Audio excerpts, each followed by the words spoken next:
Chapter 373. Another 10 days passed in the blink of an eye. The entire Lang city had been busy for the past 10 days. The Su family's 2 gifts made everyone look forward to the future of the family of generals. Long Qingyang and Su Yorong personally handled the handover of the Golden Wing Mountain's mineral veins. The entire family of generals was busy, but Chu Hen was the only one who did not ask about it. He continued to cultivate every day. On an empty field in the mountain behind Lang City, Chu Hen sat upright on the ground like a boulder, unwavering and unmoving. His breathing was steady, and he guided the spiritual energy of heaven and earth into his body. Several hundred high-grade crystal stones formed a circle and were distributed around Chu Hen's left and right. Suddenly, with Chu Hen at the center, a dazzling silver light shone from the ground. The silver light connected from the front to the back, and from the end to the end, forming a dazzling array pattern. Buzz! In the next instant, hundreds of high-grade crystal stones shone with a dazzling light. Each of them was shaped like a piece of jade, like a pearl. Following that, a surge of dense spiritual energy surged out from all of the high-grade primal crystals. Streams of dense energy that were like a golden spring flowed into Chu Hen's body from all directions like 100 rivers flowing into the ocean. A strong gust of wind blew, sweeping away all the fallen leaves and rocks around him. Chu Hen absorbed the energy at an extremely fast speed. The energy contained in the high-grade crystal stones was quickly extracted and consumed, and their dazzling luster gradually dimmed. When all of the primordial crystal stones had become dim and lifeless, cracks gradually appeared on their surfaces. Chu Hen was shrouded in a thick golden light. A huge amount of spiritual energy filled every inch of his flesh. His veins bulged, and the energy in his body became extremely unstable. Absorbing the energy of hundreds of high-grade crystal stones in one go was too much for Wu Xiu, who was at the core transformation realm. The violent spiritual energy coursed through Chu Hen's body as if it was about to burst his blood vessels. However, Chu Hen was still as steady as Mount Tai. He methodically guided the powerful spiritual energy into his body through his meridians and toward the origin core in his dantian. Wave after wave of energy attacks were like earth-shattering giant waves that could topple mountains and overturn seas. The origin core rotated rapidly, absorbing the surging energy.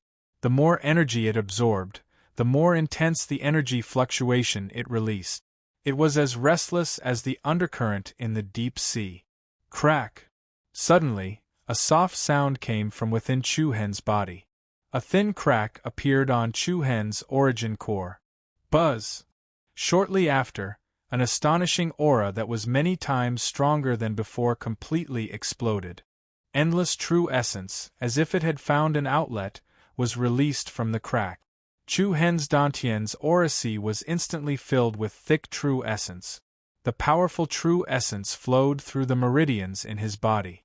Every inch of Chu Hen's flesh and bones was strengthened, and the aura he released increased exponentially.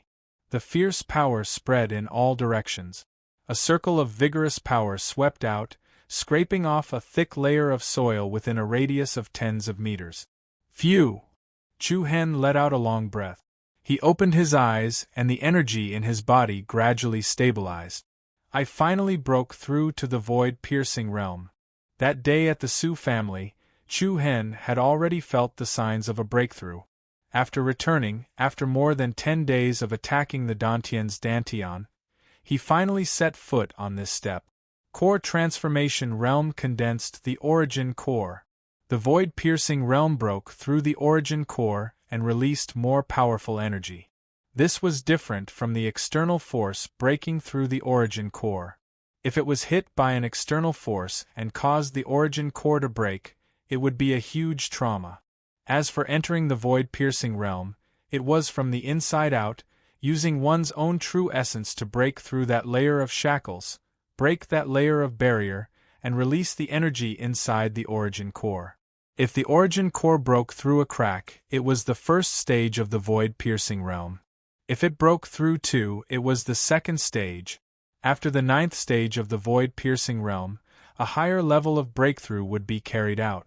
The origin core would disappear and the true essence Sifu would be opened, thus entering the earth-profound realm above the void-piercing realm. Of course, for Chu-Hen, who had just stepped into the void-piercing realm, there was still a long way to go to the earth-profound realm. Now that I have entered the void-piercing realm, I can start to try to control the power of the Dubhe Astral Soul Pearl. Chu-Hen murmured, his eyes sweeping over the 7-star pattern on his left palm. The Dubhe Astral Soul Pearl was the most obvious of the 7 dot.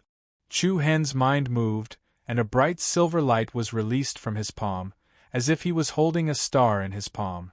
Compared to when he was in the core transformation realm, Chu-Hen could obviously use the power of the Dubhe Astral Soul Pearl more easily. Although it was only a part of the energy, it was enough to make Chu-Hen very happy.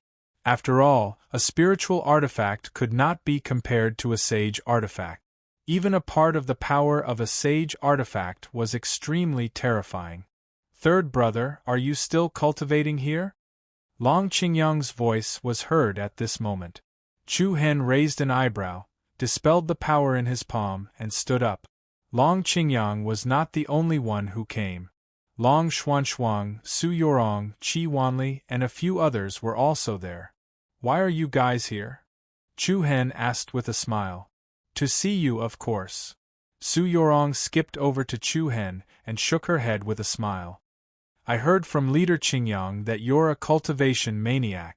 I didn't believe it at first, but I didn't expect it to be true.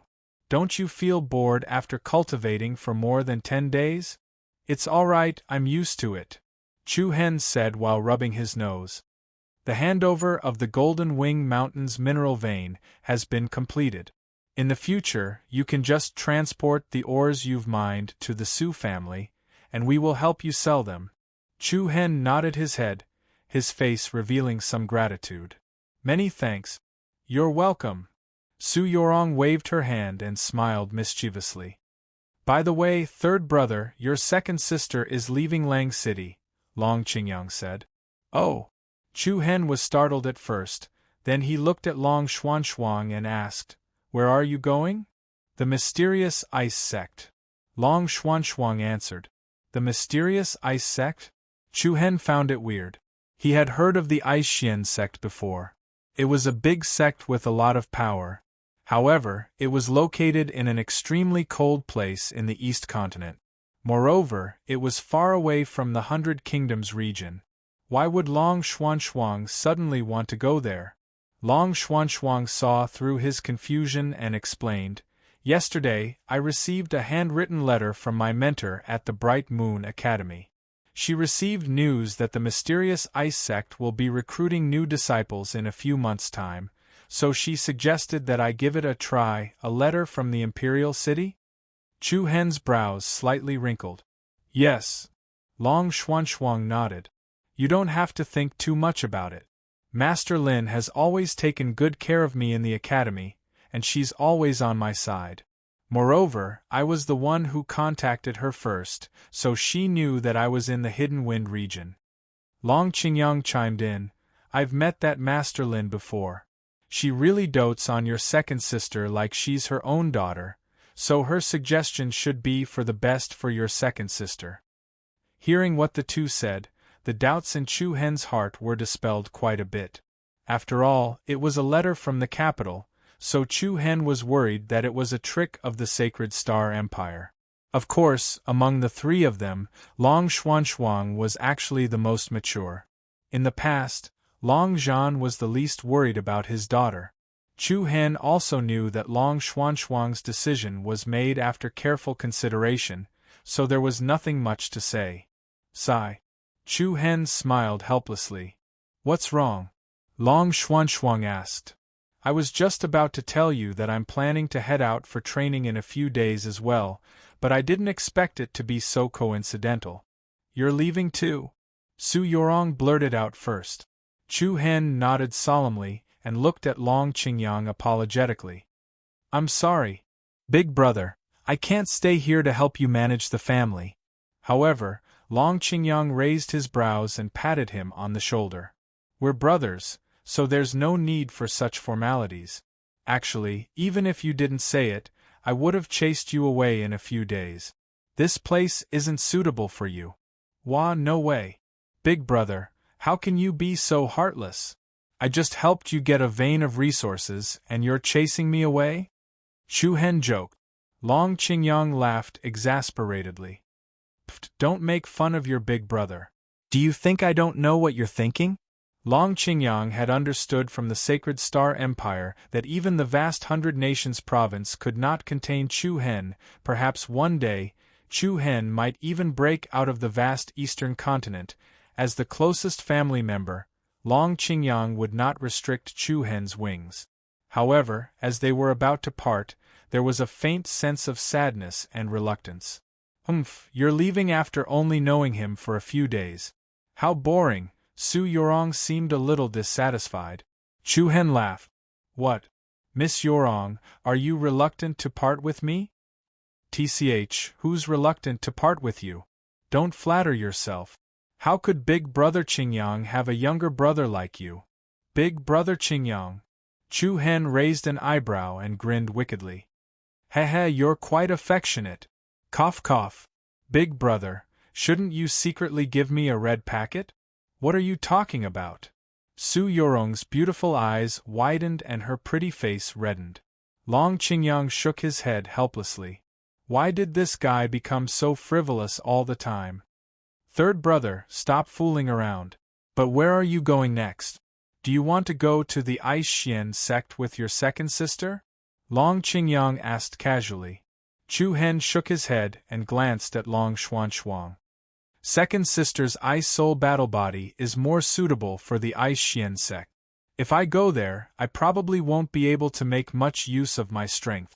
That's true. Do you have any other choice? Shura sect. Let's go there first. My teacher Shilan from the Tensei Prefecture is in the Thousand Crane sect. It's closer to Shura sect, so I can go look for her there. Previously, Chu Hen had asked around and roughly understood the geography and basic situation of the major sects in the 100 Nations continent. Of the 5 sects that possessed Star Soul Pearls, the Illusory Rain sect, Shura sect, and Otherworldly Spirit sect were in the 100 Nations continent, while the Imperishable Pavilion and Skycloud Manor were outside the 100 Nations continent. Of course, the 100 Nations continent was vast and had many dangerous places. Other than the Illusory Rain sect, Shura sect, and Otherworldly Spirit sect, there was also the Thousand Crane sect, Heavenly Sword Pavilion, and other powerful sects. Since Chu Hen had already set collecting the 7 Star Soul Pearls as his goal, he naturally had to start with the sect that had stolen the Star Soul Pearls from the 7 Souls' ancient kingdom. The Shura sect was a sect that mainly trained in the art of killing. The disciples in the sect were all brave and good at fighting, possessing extremely strong combat strength and killing ability. It was rumored that the inner court disciples were all extremely ferocious, especially the core disciples, who had extraordinary strength and outstanding talent. Such a sect sounded a little cruel and merciless. However, Chu Hen understood that the crueler a place was, the faster one would grow. This world had never been kind to anyone. Chapter 374.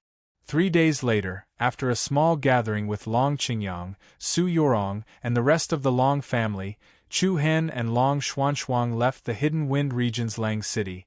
Before leaving, Su Yorong promised Chu Hen that if the clan of generals encountered any unsolvable problems in the Hidden Wind region, the Su family would do their best to help. With Su Yorong's promise, Chu Hen and Long Xuanxuang no longer had anything to worry about. Scree, a snow-winged eagle, spread its arms and flew majestically through the sky. On the eagle's back, Chu Hen looked at the elegant Long Xuanxuang and said, "We'll be out of the Hidden Wind region's territory soon. We should head in different directions." Long Xuanxuang nodded. The mysterious ice sect she wanted to go to was to the south of the 100 Nations province, while the Shura sect Chu Hen wanted to go to was to the west. "Is there anything you want to say to me?" Long Xuanxuang asked. Chu Hen shook his head slightly. Nothing, but since you're going to the mysterious ice sect, I'll give you 2 things to protect yourself. Buzz buzz. Suddenly, a bright purple light flashed on Chu-Hen's body. The air became chaotic, and a pair of intricate purple wings fell into Chu-Hen's palm. Then, a white light flashed, and a golden bell over 2 meters tall appeared in front of Long Xuanxuang. This is the flying spiritual weapon, Purple Shadow Wings, and the illusionary spirit bell. Take them with you. What about you? Long Xuanxuang asked. I've already entered the void-piercing realm. I don't need these purple shadow wings anymore. Chu-Hen, who had stepped into the void-piercing realm, could directly fly in the air, and no longer needed to rely on a flying spirit artifact. Although the purple shadow wings could still increase his speed, for Chu-Hen, who had the Alcade movement technique, it was useless. It couldn't be any better than giving it to Long Xuanxuang. Long Xuanxuang's beautiful eyes rippled. Her red lips parted as she said, I'll accept the purple shadow wings. As for the illusionary spirit bell, you can keep it for yourself. Why? Have you ever seen a girl use a clock as a weapon? Chu-Hen was slightly stunned, but he only had 4 relatively advanced spiritual weapons, and the Sunluo tooth was given to him by Shi-Lan. Naturally, he couldn't give it away. As for the demon-punishing spear, Long Xuanxuang did not know how to use it. Chu-Hen could only think of the purple shadow wings and the illusionary spirit bell. Take it. If we encounter danger, it will still be of some use. You're underestimating me.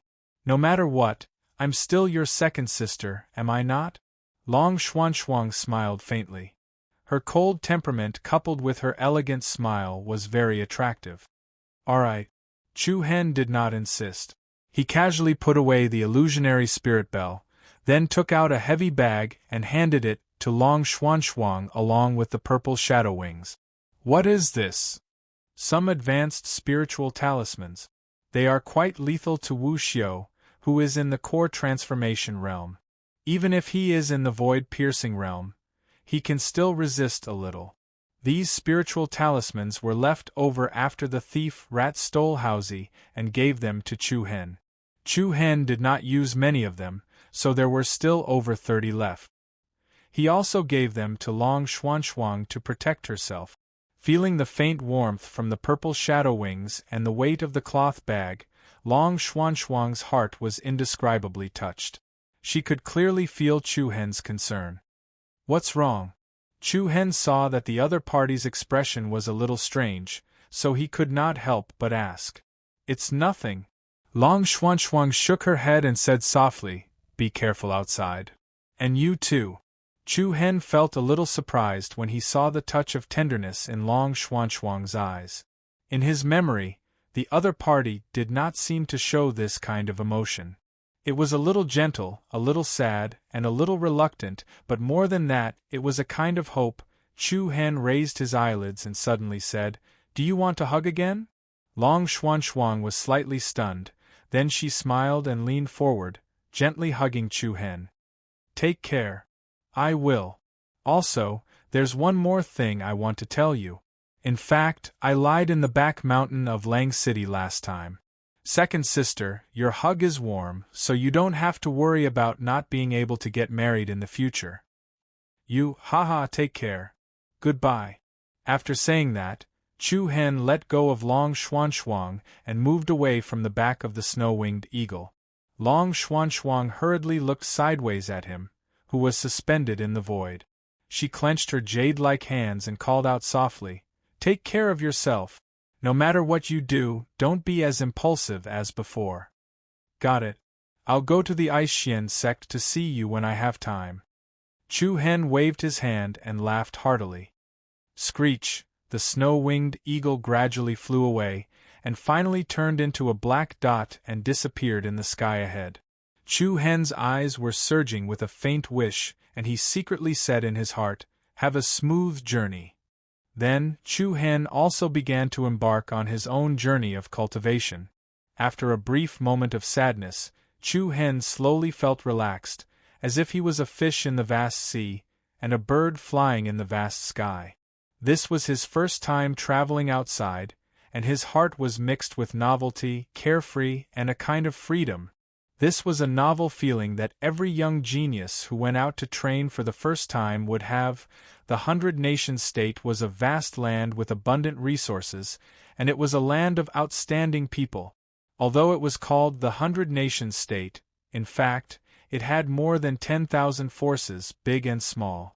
If some small countries with a population of only a few million or a few 100,000 were included, it was far more than the number of the 100 nations. However, the 100-nation state was huge, but in fact it was the sects that truly dominated the area. Compared to some of the sects with a long history, the 6 great dynasties were considered nothing. Since ancient times, the only dynasty that could be mentioned in the same breath as the sects in the 100-nation state was the Seven Souls' ancient kingdom, which had already disappeared. After all, the Seven Souls' ancient kingdom was besieged by a few sects, and that was why its territory was destroyed.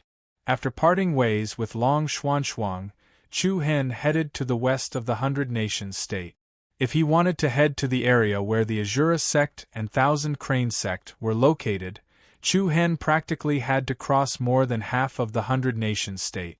Besides the Misty Wind dynasty, he also passed by a few small and medium-sized countries. Along the way, he passed by many barren mountains and rivers, dangerous areas, and forbidden areas. There were many times when Chu Hen almost suffered a lot of losses because of his lack of experience. Many places that looked calm and tranquil, with pleasant scenery, were actually hiding many dangers.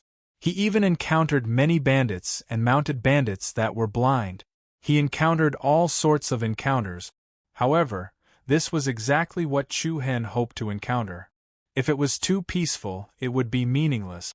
Soon after, more than 2 months had passed, and Chu Hen arrived at a place called Song City. This city was connected to all directions, and it was equivalent to the hub of the 100-nation states' central and western regions. Due to the unique terrain, countless merchants, bounty hunters, and mercenaries from all walks of life gathered in this place. All sorts of shops were set up on both sides of the wide street. The loud and clear shouts filled the city with vitality and vitality. "Sir, what would you like to order?" As soon as Chu Hen sat down at a tea stall on the side of the street, a young waiter walked over with a warm smile on his face. Chu Hen ordered a pot of hot tea and a few pastries. He casually gave the waiter a high-grade crystal stone. In the past, this kind of roadside stall could only be seen selling middle-grade primordial crystal stones. When the waiter saw the bright and resplendent high-grade primordial crystal stones, his eyes immediately widened, revealing excitement and surprise. "Thank you, sir." "Thank you," Chu Hen smiled faintly and said, "Waiter, let me ask you something. How far is Azura City from here?" "Azura City? Sir, where are you going?" "Yes." Azura City was the largest city under the Azura sect's jurisdiction. Arriving at Azura City was equivalent to arriving at the Azura sect. The waiter said anxiously, "Sir, Azura City is still far away. It's at least a month's journey. Moreover, if you want to go to Azura City, you must pass through the border of the Myriad Demon Ridge. If you're alone, I advise you to find a team to accompany you. Recently, the Myriad Demon Ridge isn't very peaceful." Myriad Demon Ridge. Chu Hen frowned slightly. The Myriad Demon Ridge was also known as the 10,000 Beasts Ridge. He had heard of it before. It was definitely a famous death zone in the 100-nation state. Countless powerful demon beasts gathered in the Myriad Demon Ridge. Ordinary people would tremble in fear when they heard about it. Even some bounty hunters who lived on the edge of a knife would not dare to casually enter and exit the Myriad Demon Ridge. "What do you mean it's not peaceful?" Chu Hen continued to ask. The waiter glanced at the surrounding streets with slight fear before saying in a low voice, "Sir, I won't hide it from you. Recently, a myriad of beasts will howl at the same time every night in the Myriad Demon Ridge. The howl is earth-shattering and can shake the stars and moon. In the dead of night, even our Song City can hear the sound. For a time, it caused everyone to be on tenterhooks. There's such a thing? Chu Hen was even more surprised. Then I wonder what's causing the trouble? Hee, sir, you're thinking too highly of me. The waiter grinned embarrassedly. How would I know what exactly happened? But I heard that 1,000 years ago, the 10,000 Beasts Ridge was a demon sealing ground. In the depths of the 10,000 Beasts Ridge, a shocking demon beast was sealed there. But these are all scattered rumors. In reality, no one has seen it with their own 2 eyes. But it's a fact that the 10,000 Beasts Ridge isn't peaceful. I can only advise you to be careful. Chu Hen smiled. Thank you, waiter, for telling me. You can go to your work. All right. Sir, please wait for a moment. I'll go prepare some tea for you. If you have any instructions, just call me. After he finished speaking, the waiter happily held the high-grade crystal stones that Chu Hen gave him and went to work. Subsequently, Chu Hen could not help but fall into deep thought. What's the situation with the 10,000 Beasts Ridge? Is the waiter exaggerating, or is it true? Forget it. Chu Hen shook his head. I'll find out when the time comes. Chapter 375. In front of Chu Hen was a simple tea stall. There was a pot of freshly brewed tea and a few plates of desserts that did not look exquisite but were quite delicious. The slightly steaming tea emitted a faint fragrance. To Chu Hen, who had trained outside for 2 months, there was an indescribable feeling of satisfaction as he quietly sat there and drank the hot tea while looking at the various groups of people coming and going on the street. As the hub city that connected the central and western regions of the 100 Kingdoms province, there was a large flow of people passing through Song City every day. Most of them were outsiders who were passing through Song City to rest and reorganize themselves. Usually, when trading caravans passed through the 10,000 Beasts Ridge, they would hire some mercenary groups to ensure the safety of their caravans and goods. It could be said that Song City was a place where good and bad people mixed together. Hey, have you heard? More than 50 people from the Evil Hand team went to explore the 10,000 Beasts Ridge yesterday, but they were completely annihilated.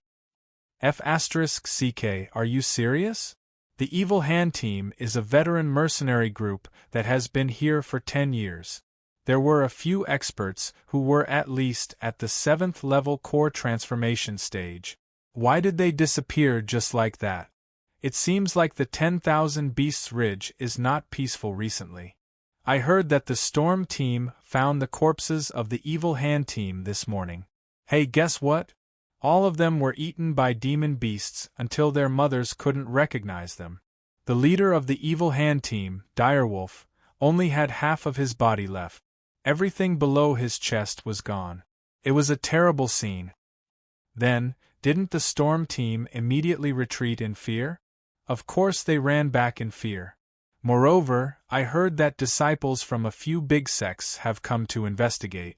I heard that a few top geniuses from the 7 absolutes of heaven's chosen came as well. It seems like what happened in the 10,000 Beasts Ridge is not something ordinary. As Chu Hen drank hot tea, he listened attentively to the discussions of the busybodies nearby. In fact, the information obtained from the mouths of these people was quite reliable. Chu Hen's eyes narrowed as he pondered. I'm so tired. Let me sit down and rest for a while. Just at this time, a delicate and beautiful figure suddenly sat down on the bench opposite Chu Hen. This was a young girl who was about 16 or 17 years old. Her hair was tied into a loose bun, and a few strands of hair hung beside her ears. Coupled with her snow-white skin, there was a somewhat messy beauty about her. The young girl was also holding a stick of candied hawthorn in her hand. She pouted her small mouth and happily ate the sweet taste. She didn't sit in front of Chu Hen on purpose. She was just tired. She saw a seat on the side of the road and sat down casually. Her gaze was also not on Chu Hen's body. Chu Hen didn't say much, but the cute girl in front of him reminded him of Yi Yao. In the past, when Yi Yao was eating candied haws, she would also smack her lips and look very satisfied. I wonder how Yi Yao is doing now? Chu Hen's eyebrows were slightly heavy. After leaving in a hurry in the capital, he didn't get to say goodbye to anyone. Yi Yao, Luo Mengshang, Mu Feng, Yu Chenyu, Li Hui and Huang Fuqing. Now that he thought about it, what happened a few months ago felt like a dream. On the night of Wei Qingfan's death, an unexpected change happened to Yi Yao. Her strange eyes, which were like a yin and yang diagram, were still fresh in Chu Hen's memory. Whether it was a congenital bloodline mutation or something else, the current Chu Hen couldn't find out. Chu Hen shook his head gently. He could only hope that Yi Yao was carefree. Ding ling ling. Suddenly, a series of clear and crisp sounds like silver bells suddenly pulled Chu Hen back from his thoughts. Immediately after, Chu Hen was surprised to find that the atmosphere on the street suddenly became abnormally tense. Many cautious and strange expressions appeared on the faces of the people nearby, and their gazes were all gathered in the same direction. Following the gaze of the crowd, Chu Hen looked behind him. The first thing that came into view were three short and strange figures.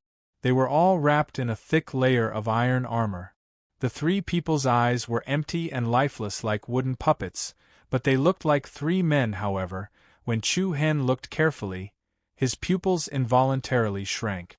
These three puppet-like men were not short, but they didn't have calves. The area below their knees seemed to have been chopped off, and the way they moved seemed to be dragging on the ground while kneeling. Everyone's hearts were cold, and many people's faces were covered in cold sweat.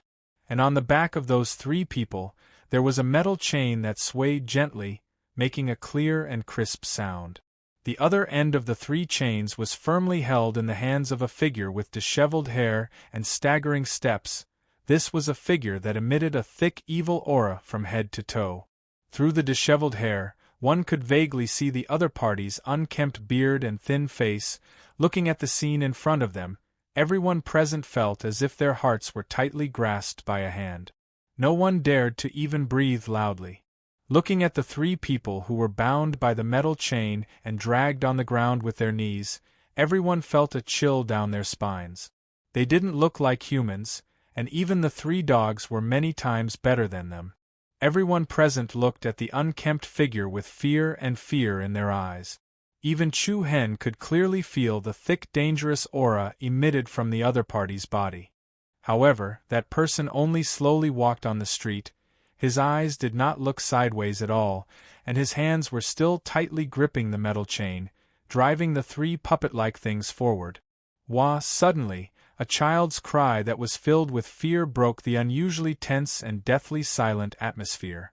Everyone present was shocked. They saw a little girl who was about 5 or 6 years old by the side of the road, already crying in fear at the scene in front of her. Moreover, what was even worse was that the figure emitting an evil aura was standing in front of her. He stopped in his tracks and turned to look at the little girl.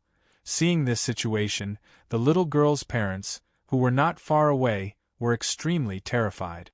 They hurriedly waved their hands to stop the little girl from crying, but how could a 5 or 6-year-old child control her fear? She was so frightened that she directly sat on the ground and cried even harder. The evil figure slowly took a step forward and extended his hand towards the little girl. Everyone present was so shocked that their faces turned pale, but no one dared to step forward to stop it. The scene in front of them was like a pair of devil's hands from hell, about to destroy a young innocent life. Buzz. Suddenly, there was a slight wind breaking in the air. Just as the devil's hand was about to touch the little girl, a young girl suddenly hugged the little girl in her arms and flashed a few meters away. "Old monster, what are you trying to do?" The young girl was none other than the cute girl who looked a little like Yi Yao, who was sitting opposite Chu Hen just now. She hugged the little girl, and a pair of big watery eyes were filled with anger as they stared at the evil figure. Boom! In the next moment, an extremely cold wind swept over. The strange figure's eyes turned cold, and the 3 iron-armored monsters that had no legs suddenly erupted with a terrifying aura. The 3 of them trembled violently, and each of them looked up to the sky and let out a sharp roar like that of an evil spirit. In an instant, the world became a little dimmer. A strong wind suddenly rose, and a thick dangerous aura spread out. The cute girl's face suddenly turned pale. At this moment, she felt a deep sense of powerlessness, as if the person standing in front of her was an unparalleled evil spirit. The three terrifying monsters were like evil creatures that were about to break free from their shackles, and their aura was unusually terrifying. Just as everyone was secretly breaking out in cold sweat for the young girl, the monstrous figure gently shook the metal chain in his hand. What surprised everyone was that the three monstrous creatures actually calmed down, and the evil aura they were releasing also quickly retracted. The 5 or 6-year-old girl was so scared that she was stunned, and she cried intermittently, looking very pitiful. Ding-ling-ling. Accompanied by the crisp sound of the iron chain, the evil figure did not continue to be angry, and ordered the three monsters to slowly leave. Chapter 376. Ding-ding. As the sound of the metal chains colliding gradually faded away, everyone's suspenseful hearts finally calmed down. Looking at the monster that gradually disappeared in front of them, many people still had lingering fear and dread in their eyes. Who was that person just now? That was too scary. I've never been so scared before.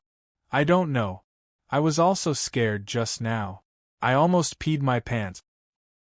Look at you all, you're all so useless. You're not even as good as a little girl.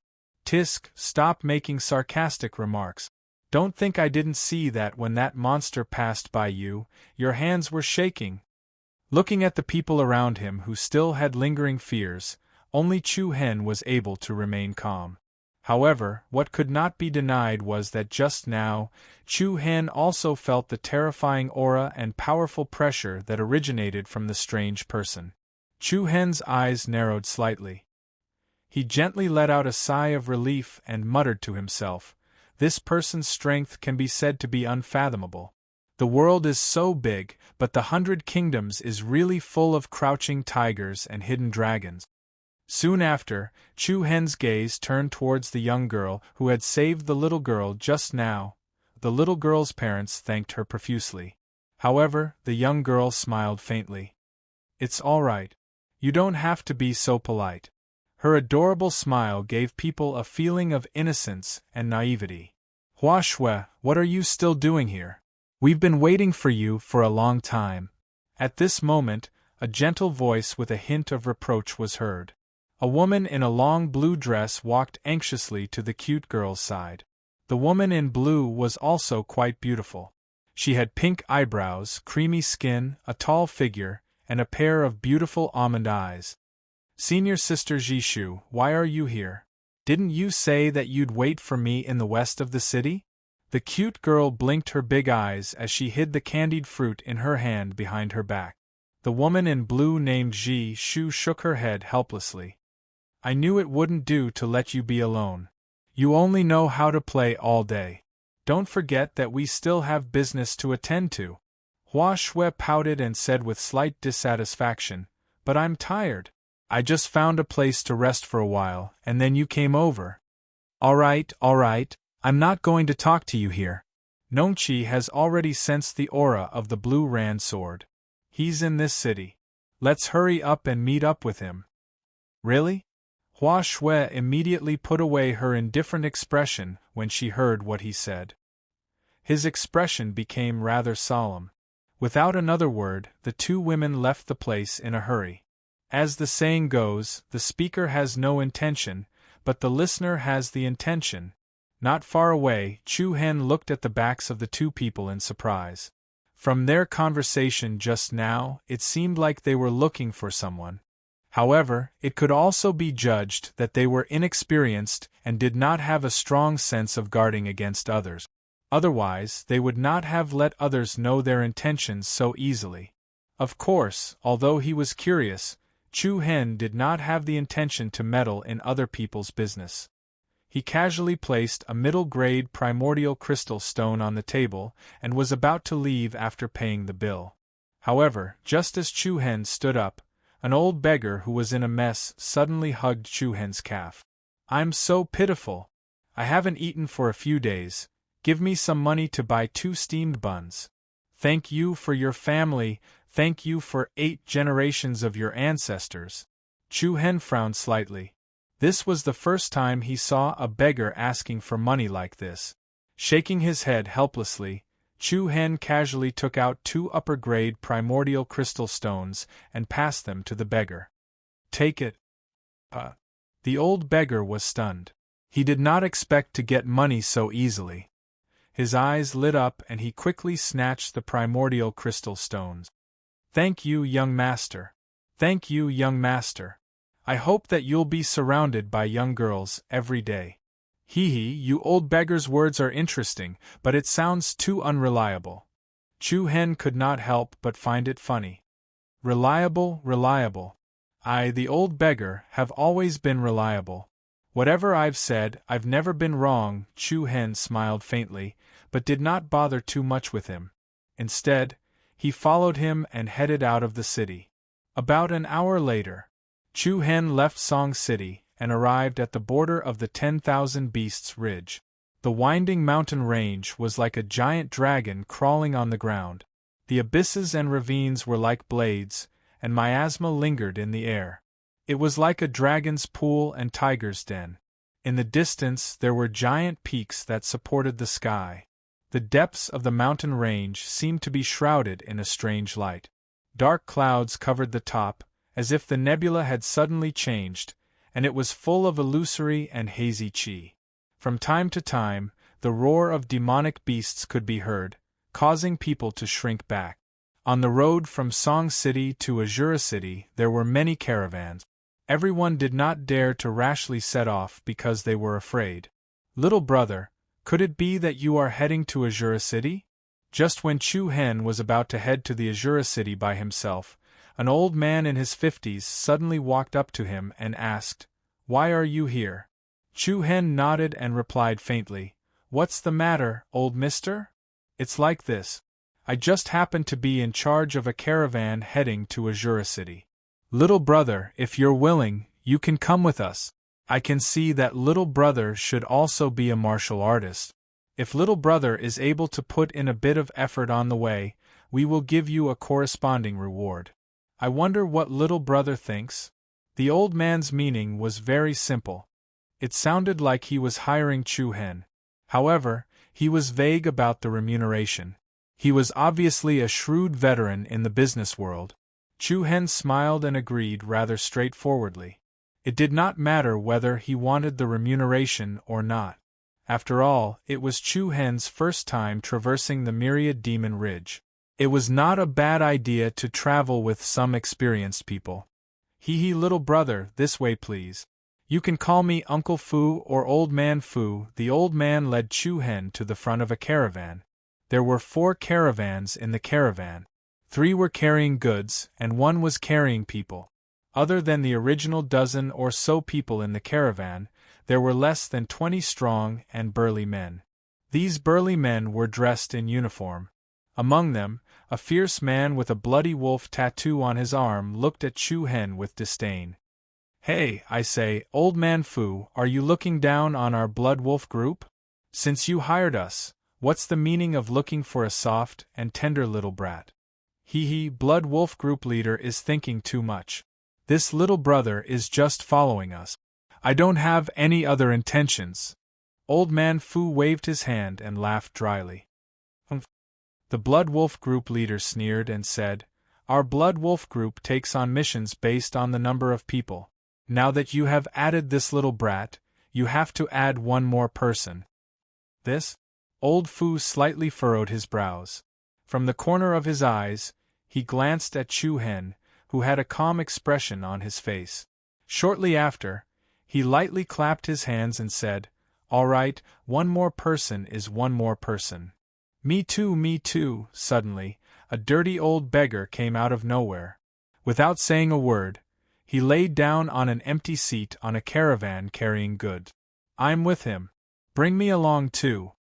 The old beggar pointed at Chu Hen and said. Chu Hen was stunned for a moment.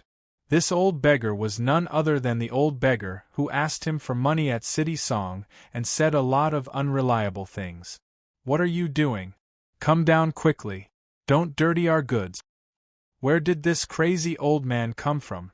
If you don't come down, I won't be polite to you." Everyone hurriedly went up to chase him away, but the old beggar stubbornly refused to leave. He tightly hugged a box of goods with both hands, and shouted loudly at Chu Hen. "I'm so pitiful. I'm not old, I'm not young, and I'm still missing a wife. Bring me to Azura City. If you bring me along, there will be young and beautiful girls around you every day. I, the old beggar, never lie. If I do, I'll be struck by lightning." The old beggar's craziness attracted many people's attention. Chu Hen was somewhat speechless. This old beggar was actually pestering him. "Can you not follow me? I really want to go to Azura City." The old beggar hugged the goods and didn't let go. Everyone couldn't do anything to him. The Blood Wolf group leader glared at him coldly and shouted, "Old scoundrel, are you courting death? I advise you not to waste our time. Otherwise, I'll break your bones." Hearing this, the old beggar was so scared that he cried. As he cried, he scolded, "Poor me! I married a tigress, gave birth to a nest of unfilial children, and no one cares about me. I've never done anything immoral in my life, and I've never peeked at old Wang's daughter-in-law bathing. Why am I going to die on the streets today? There's no justice in this world." The old beggar cried harder and harder, but his tears just wouldn't fall. Everyone was furious. This old man was simply full of nonsense. Just now, he said that he was not old, that he was not young, and that he was missing a wife. Now, he said that he married a tigress and gave birth to a nest of unfilial children. They really didn't know which was true and which was false. "Old man, you asked for it. I'll kill you." The Blood Wolf group leader's eyes revealed a fierce glint, and he wanted to drag the old beggar off the carriage. In the end, Chu Hen couldn't stand it anymore and said, "Uncle Fu, bring him along. I'll take his share of the money." Old Fu nodded and stepped forward. "Blood Wolf group leader, don't bother about it. Let's do it this way." Seeing that Chu Hen agreed to bring him along, the old beggar beamed with joy. Chu Hen didn't know what to do with the old beggar, but in any case, after reaching Azura City, he would either go to Azura Sect or Thousand Cranes Sect to find teacher Shilan. The old beggar wouldn't be able to follow him, so he might as well bring him along. The Blood Wolf group leader became even more dissatisfied. "A little demon and an old ghost. Old Fu, you're really kind. Why didn't I realize that you were a good person when I cooperated with you in the past?" Old Fu laughed dryly but didn't retort. In truth, Old Fu was an astute person. After doing business for so many years, he had a pair of eyes that could see through countless people. Previously, Chu Hen planned to cross the Thousand Demon Ridge by himself. Recently, the Thousand Demon Ridge was not very peaceful, but such a young boy was so calm that he did not have any fear or fear. This was enough to prove that Chu Hen wasn't an ordinary person. Old Man Fu firmly believed that Chu Hen's strength wasn't any weaker than the Blood Wolf Chief, who was at the 9th stage of the core transformation realm. Old Man Fu was certain that Chu Hen's strength wouldn't be any weaker than the Blood Wolf Chief, who was in the core transformation realm. As for the addition of the old beggar, it was nothing more than an insignificant idler. Hee, it's getting late. Let's go." Old Fu waved his hand and entered the carriage. "Let's go." The Blood Wolf group leader rode a reddish-brown long-maned colt and raised his arm as he shouted in a loud voice. In the entire group, only a few people had mounts. The rest of the people walked. The caravan of dozens of people set off. Chu Hen followed the caravan as if nothing had happened. As for the old beggar, he occupied an empty space where the carriage was dragging the goods. He squinted his eyes and had a lazy expression on his face. After a while, he fell asleep as if there was no one around him. In the depths of the myriad demon ridge, the roars of fierce beasts could be heard. Chapter 377. In the dark forest, the air was filled with the pungent smell of blood. Hiss, the leader of the blood wolves, swung his sword, and blood splattered everywhere. A demon beast that looked like a black leopard was decapitated, and its huge head flew off. Damn it, it's only been half a day, and we've already encountered so many beasts. The leader of the Blood Wolves cursed and glanced at the team that had just finished their battle. There were corpses of beasts everywhere, big and small, and there were some high-level spirit beasts among them. They had never encountered such a situation before. The 10,000 Beasts Ridge was indeed not as peaceful as it used to be. Chu Hen, who was in the middle of the group, swept his gaze across the gloomy forest around him. It was as if there was only this single group of merchants within a circumference of a few miles. The lonely atmosphere revealed an indescribable strangeness. What made Chu Hen a little surprised was that the old beggar was actually lying beside the goods in the carriage, and sleeping soundly. The sound of his snoring was comparable to the sound of drumming. Chu Hen was secretly impressed that the other party could still sleep in such a situation. Blood Wolf leader, is there a problem? Old Man Fu popped his head out of the tent, and his slightly wrinkled face revealed some uneasiness and anxiety. What problem? What problem? Can't you see it yourself? The leader of the Blood Wolves glared at the other party and said, Old Man Fu, the situation is more serious than I thought. As for the remuneration, I need to double. You! Old Man Fu's face turned pale, and he almost fainted from anger. He got out of the carriage, and was so agitated that he was trembling. I say, Blood Wolf leader, it's not the first time we've worked together. It's too disappointing for you to raise the price like this. The past is the past. Old Man Fu, look at it yourself. We've only been walking for less than 2 hours, and even the spirit beasts have appeared. Us brothers are fighting with our lives on the line. Doubling the remuneration is already giving you a lot of face. But if I pay you double the remuneration, my goods will be in vain. Old Man Fu was in a difficult position. That's none of my business. If you're not willing, then our agreement is over. We'll retreat to Song City now. As for you guys, it's up to you whether you want to go forward or retreat. However, if you encounter any beasts along the way, you'll have to pray for your own luck. The Blood Wolf leader sneered. Old Man Fu was so angry that his whole body was trembling. He gritted his teeth and said, I can only give you half the reward. Double, not a single piece less.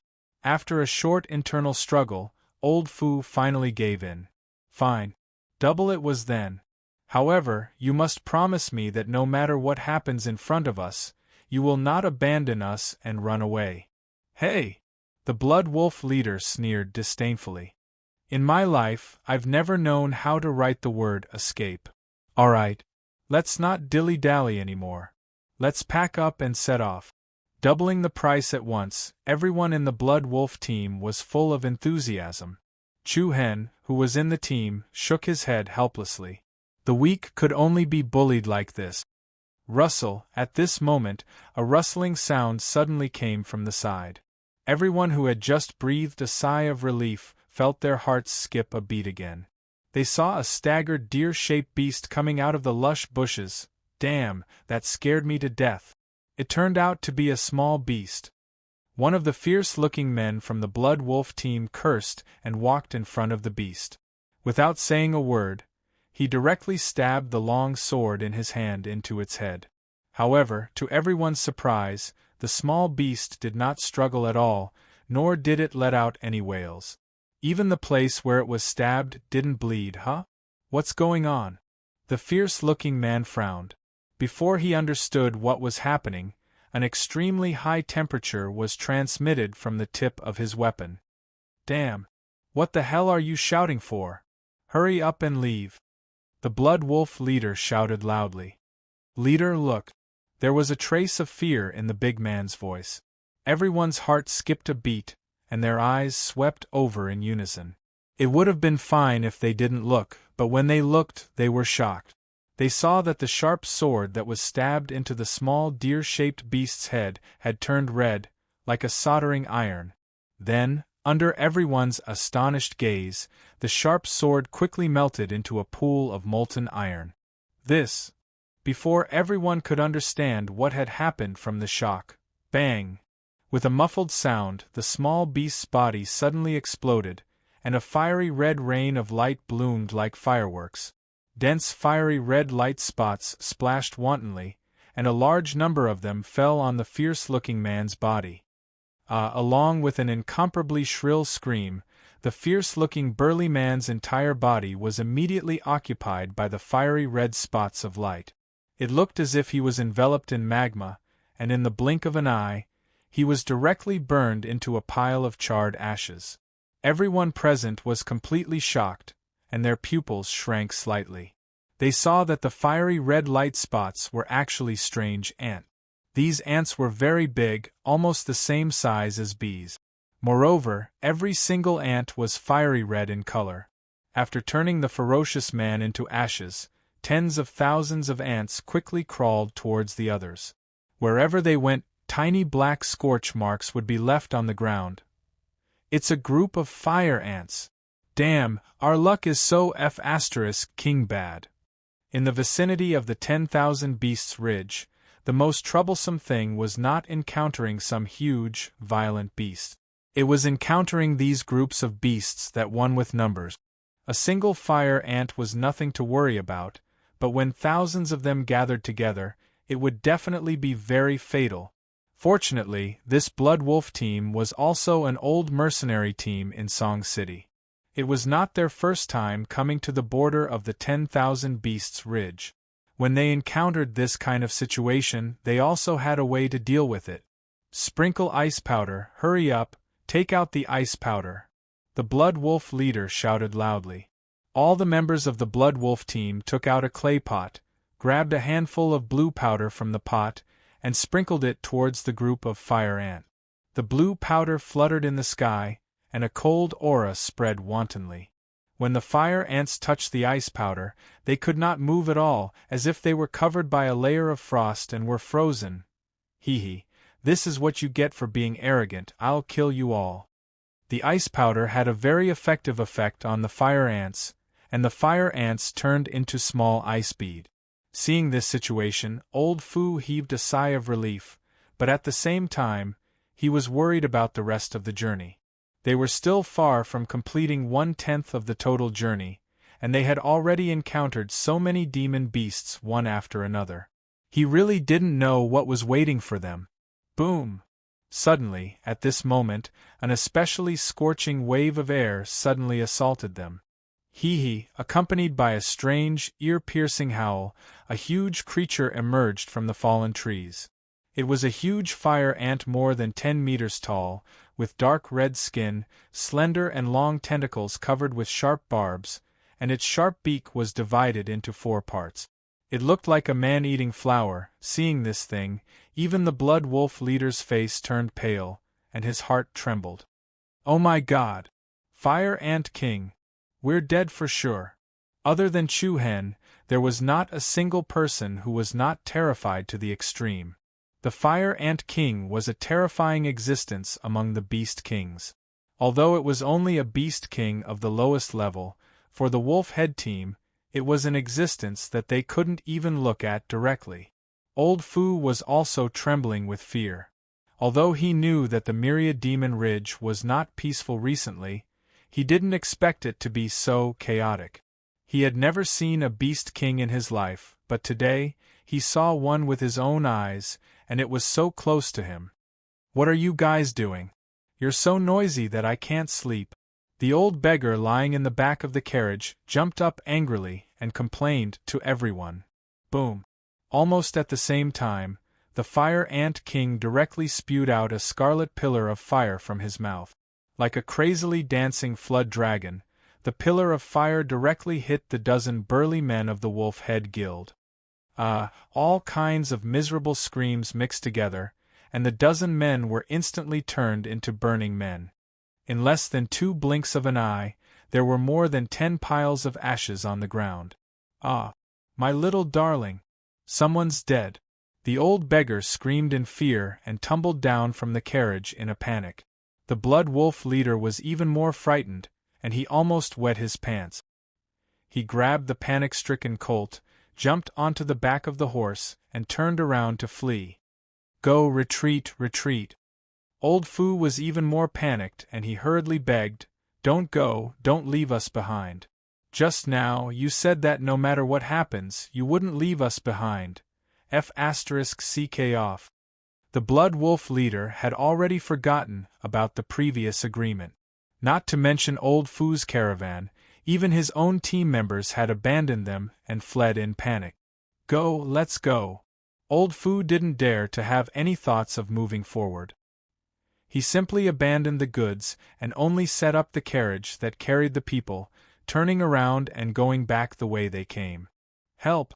Don't leave this old beggar behind. The old beggar shrank under a big tree, but he was so scared that he couldn't even stand up.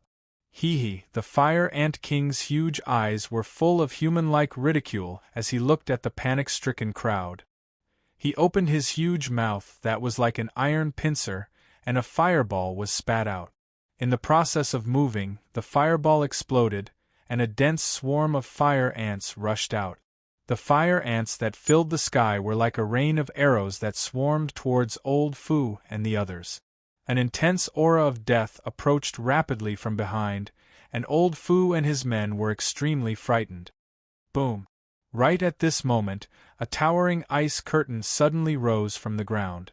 The chilly ice curtain directly blocked the back of Old Man Fu and the others, blocking the path of the fire ant swarm.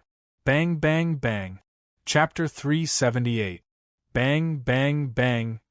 The fire ant swarm that blotted out the sky was like a rain of fire as they repeatedly collided with the ice curtain. An incomparably powerful and dense cold aura erupted from the ice curtain. Any fire ant that came into contact with the ice curtain would instantly solidify into ice before shattering into powder-like ice crystal fragments.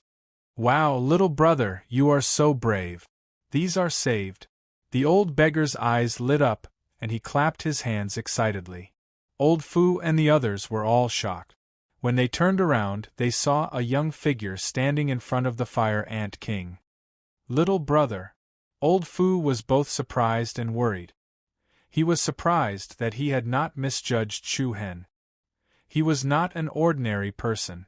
What worried him was that the one standing in front of him was a first-level Beast King, which was equivalent to a human expert in the first level of the void-piercing realm. With Chu Hen's ability, it was uncertain whether he could stop the opponent. The Fire Ant King, who was more than 10 meters tall, stared coldly at Chu Hen in front of him and let out a furious shriek. Then, it opened its hideous mouth pincers that looked like man-eating flowers and spurted out another dragon-like crimson flame. The scorching heat even caused the space to distort. Humph! The corner of Chu Hen's mouth raised into a disdainful sneer. His body moved, and along with the few fallen leaves on the ground, a bright silver light flashed in the air. Chu Hen flew out like a ray of light, raised his hand, and punched the incomparably hot pillar of fire. Bang! Big and small fireballs exploded from the center like a fairy scattering flowers. Chu Hen's offensive did not decrease at all. He passed through the layers of fire curtains unscathed. A white light flashed, and the limitless Fong surprisingly appeared in his palm. Buzz, a majestic aura burst out from Chu Hen's body. Circles of vigorous true inner force gathered on the blade. Chu Hen waved his blade, and the overlapping shadows of the blade whizzed toward the Fire Ant King like huge waves. Boom! A saber might that was as ferocious as a torrent swept over with mountain-toppling and sea-overturning momentum. A powerful gale swept down, and the might of a single saber strike sent the Fire Ant King's enormous body flying, smashing a large number of trees and plants. Oh my God! This little brother is actually so powerful. Old Man Fu and the others were pleasantly surprised and excited. It was as if they had seen their savior. Jie Hua! The Fire Ant King rose to his feet angrily. Flames were soaring all over his body, making him look like a giant rock that had been soaked in magma. Has he gone crazy so quickly? Chu Hen slightly raised his eyelids. Holding the black saber, he did not even give the Fire Ant King a chance to burst into fury. Performing the shaking light body art, He drew a long, narrow shadow in the sky and dashed to the front of the enemy in the blink of an eye. Intense black brilliance was spurting out of the sharp saber. He raised his hand and slashed down. A black saber aura that seemed to be real pierced through the air and hit the Fire Ant King's enormous head solidly. Hiss! A series of crimson blood rain danced in the sky. The Fire Ant King's head was directly cut into two halves from the middle. The intimidating saber aura slashed all the way down. Then, the Fire Ant King's body was slashed apart, and all kinds of stinky internal organs and mucus sprayed all over the ground. Well, Old Man Fu and the rest of them were all dumbfounded. He had slain a beast king with only 2 attacks. The young man in front of them, who seemed to be less than 20 years old, had such terrifying capabilities. Awesome! Awesome! Awesome! The old beggar, on the other hand, was jumping up and down in excitement. The others couldn't help but swallow, thinking that the old beggar was indeed mentally strong. He was still so excited when the others were scared out of their wit. Hiss! Hiss! However, right then, an extremely cold aura suddenly flooded out from the other side of the forest. Everybody's heart skipped a beat. 2 crimson spots of light suddenly appeared behind the old beggar. Sensing that something was wrong, the old beggar hurried to look back. Seeing what was in front of him, he was so scared that he collapsed to the ground. Oh my God! What a huge snake! In an instant, the head of a giant python with black webbing patterns appeared in everyone's sight. The 2 crimson spots of light were its eyes. Although only a small part of its body was exposed, its head was already as big as a house. One could imagine how big its body was. Chu Hen frowned and dashed in that direction in a hurry. Run away! Oh my God! Help! I'm so scared that my legs have turned to jelly. The old beggar, who was dancing with his hands and feet just now, did not even dare to move. Even though Chu Hen had the shaking light movement technique, the huge python was right in front of the old beggar. It directly opened its huge mouth that was filled with sharp barbed teeth. The pitch-black mouth of the snake was like the door to hell. The giant python opened its mouth and bit the old beggar, trapping him in its mouth. Swoosh! In the next second, Chu Hen arrived. However, almost at the same time, a strong gust of wind swept over, and a thick snake tail that looked like it was made of molten copper smashed several giant trees into pieces. It dragged a series of afterimages in the air and smashed into Chu Hen's body. Bang! A cloud of dust exploded in midair, and the scattered light from the power scattered everywhere. Accompanied by a powerful wave of air, Chu Hen couldn't help but retreat more than 10 meters. Save me! Save me! The old beggar, who was bitten by the giant python, kept shouting for help. Little brother, save me! I, the old beggar, have done many immoral things in my life. Please do me a favor. Don't let me be eaten by this animal and turn into a pile of sh*t. Before the old beggar could finish speaking, the giant python raised its head, opened its mouth, and swallowed the old beggar into its stomach. Old Fu and the others were scared out of their wits, and their faces were ashen. A cold light flashed in the corner of Chu Hen's eyes, and a cold aura surged between his brows. However, the giant reticulated python did not have the intention to continue entangling with Chu Hen. It seemed to have noticed Chu Hen's extraordinariness. After swallowing the old beggar, it turned around and left. In the blink of an eye, it disappeared into the forest. Chu Hen didn't say anything and wanted to chase after it. Old Fu and the others quickly stopped him. Little brother, don't chase after it. Leave with us quickly. That's right, little brother. We've encountered 2 beast kings in less than half a day. Leaving is the right way. That old beggar definitely won't be able to survive. Don't take this risk. Seeing that no one cared about the old beggar's life, Chu Hen's eyes faintly revealed a hint of coldness. These people just didn't want him to leave. The members of the Wolf Head team either died or ran away. Now that they had managed to cling onto the big tree that was Chu Hen, they naturally didn't want him to leave. There are too many of you. I can't protect all of you to Azura City, so you have to go back to Song City first.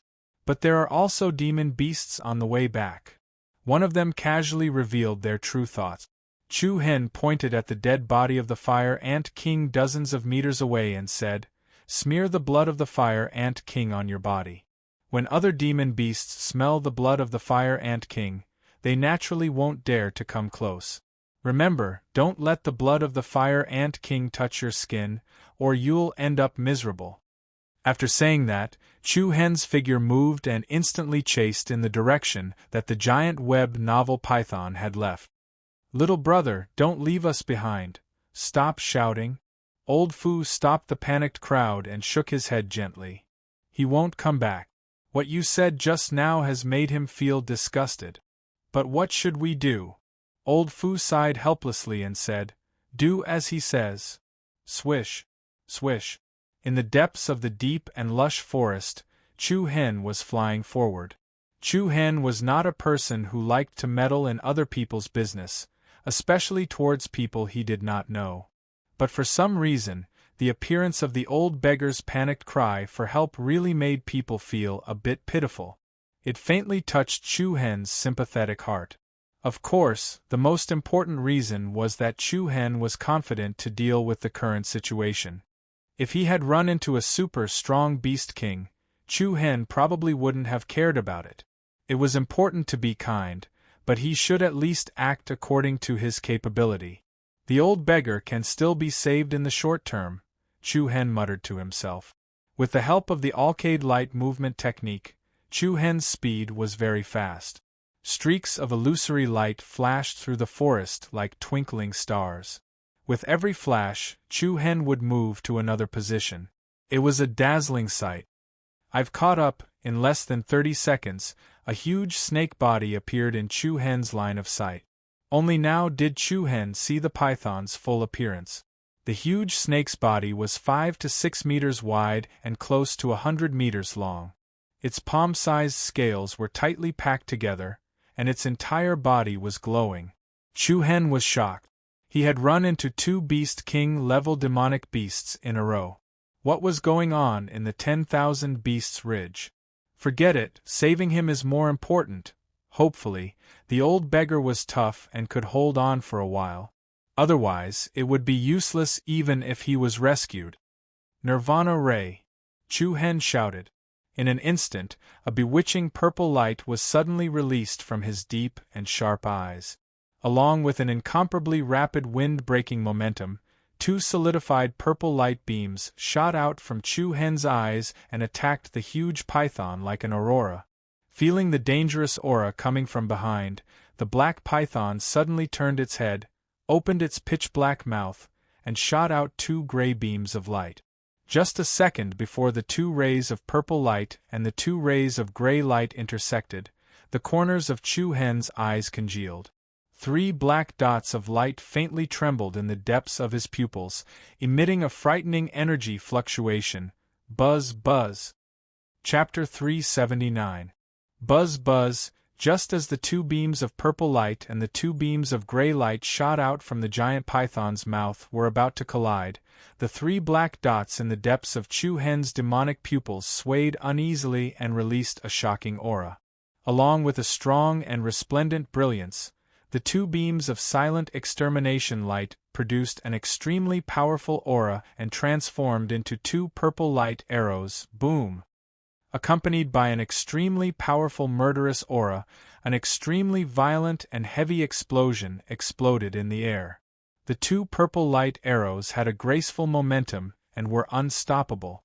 They directly shattered the 2 beams of gray light that the giant python beast king had spat out.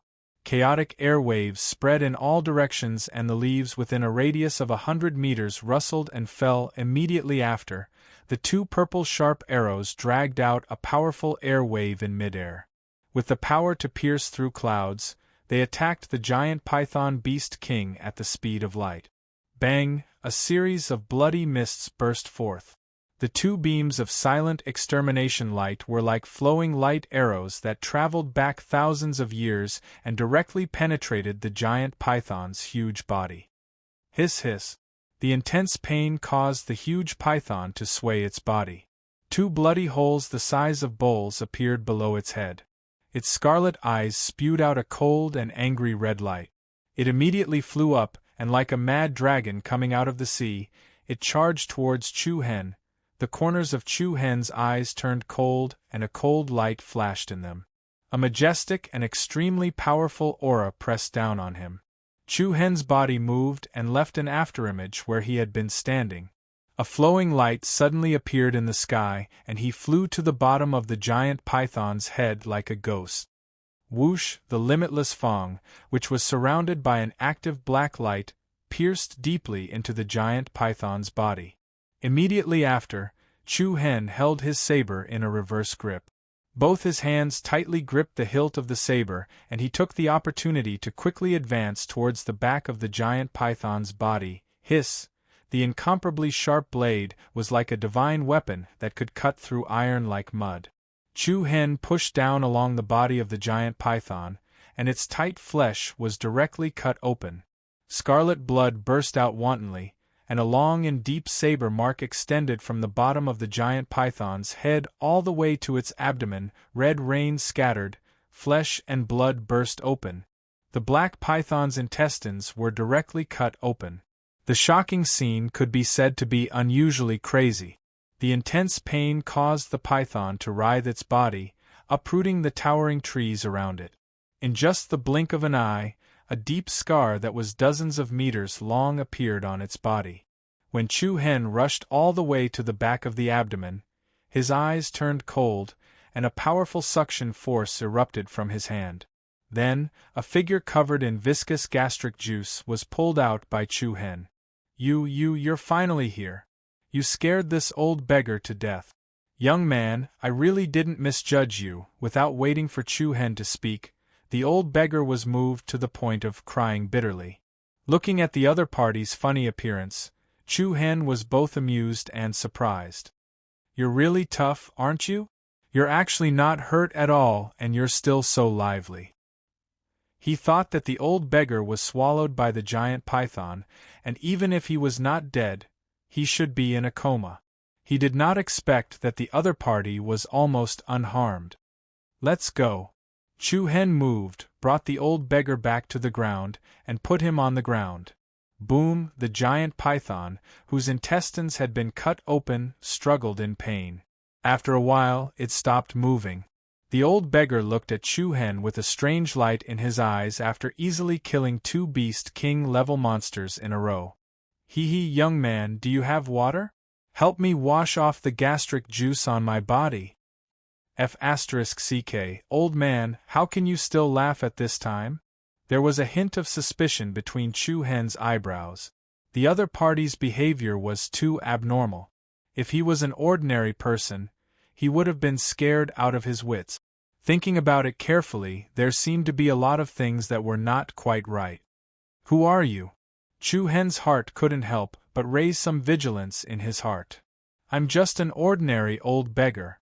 As the old beggar spoke, he took out a piece of gauze from nowhere and wiped the dirt on his body. If you were an ordinary beggar, you would have been dead by now. What's your purpose in following me? Chu Hen's tone was a little cold. You have to believe me. The old beggar grinned, but his eyes suddenly showed a trace of satisfaction. You have such strength at such a young age, and your root of wisdom and talent are also excellent. Moreover, you are not panicking, have a firm mind, and have a benevolent heart. Not bad, ha ha ha ha. The other party spouted a bunch of nonsense, causing Chu Hen to be a little confused. However, the temperament that the old beggar exuded was obviously very different from before, especially the other party's eyes at this moment revealed a sense of wisdom. Young man, do you remember what I told you before? What? Chu Hen frowned. You'll understand very soon. As soon as the voice fell, an extraordinary aura suddenly broke out from the old beggar's body.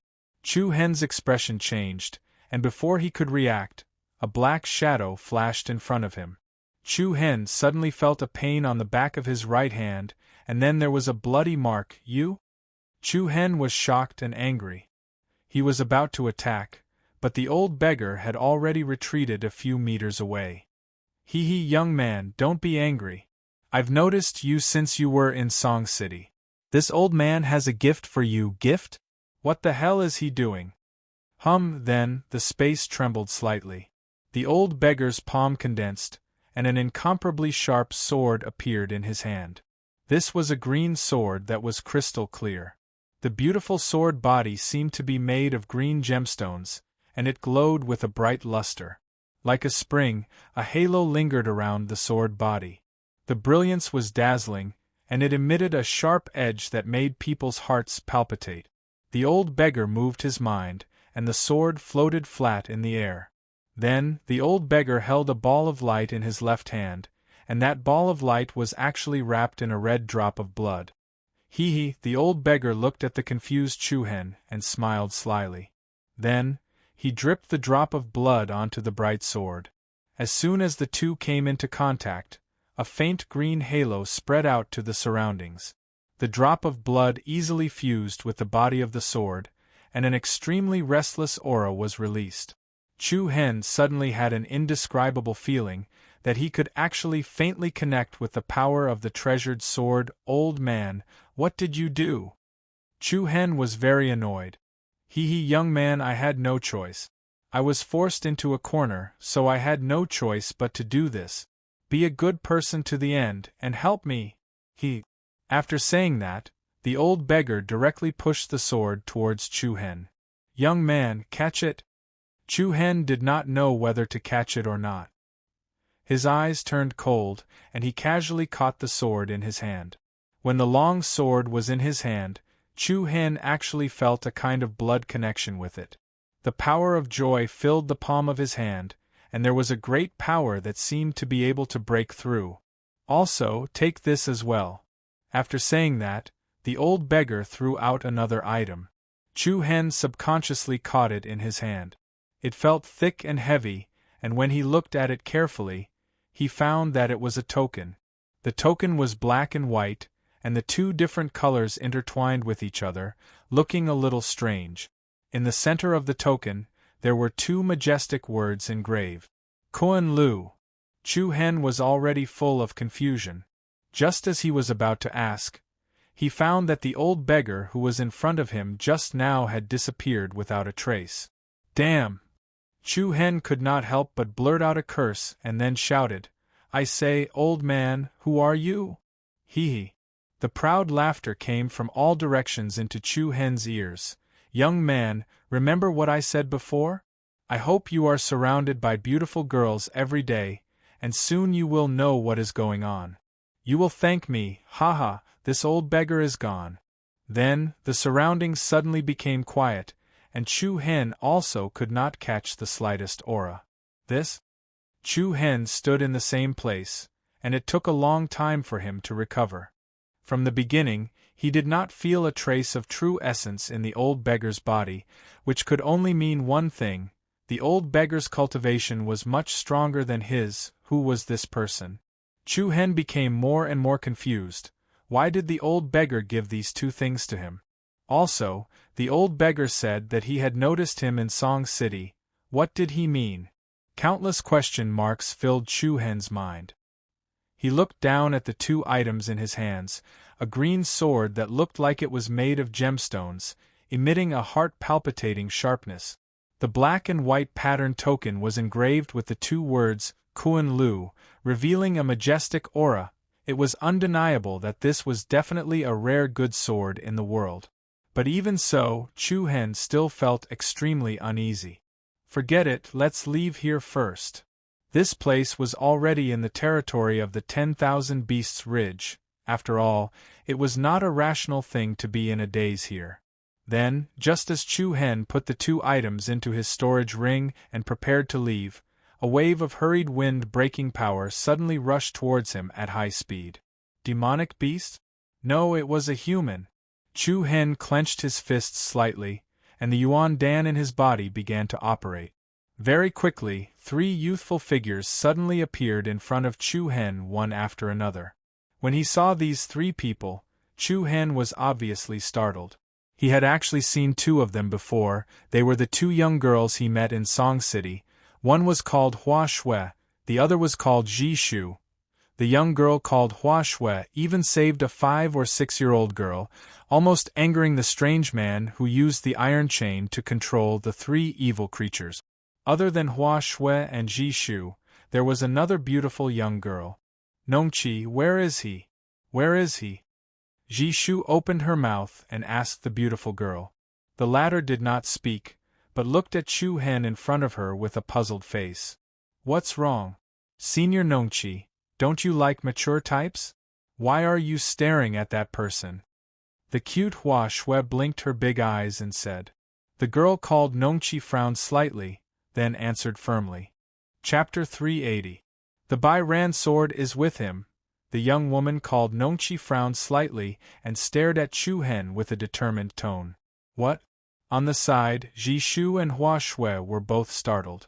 They looked at each other with a gaze filled with astonishment. Chu Hen was also startled. Bai Ran's sword? What was that? Could it be the green sword that the old beggar had just given him? Tell me, is the Bai Ran sword with you? Hua Shui hurriedly ran in front of Chu Hen.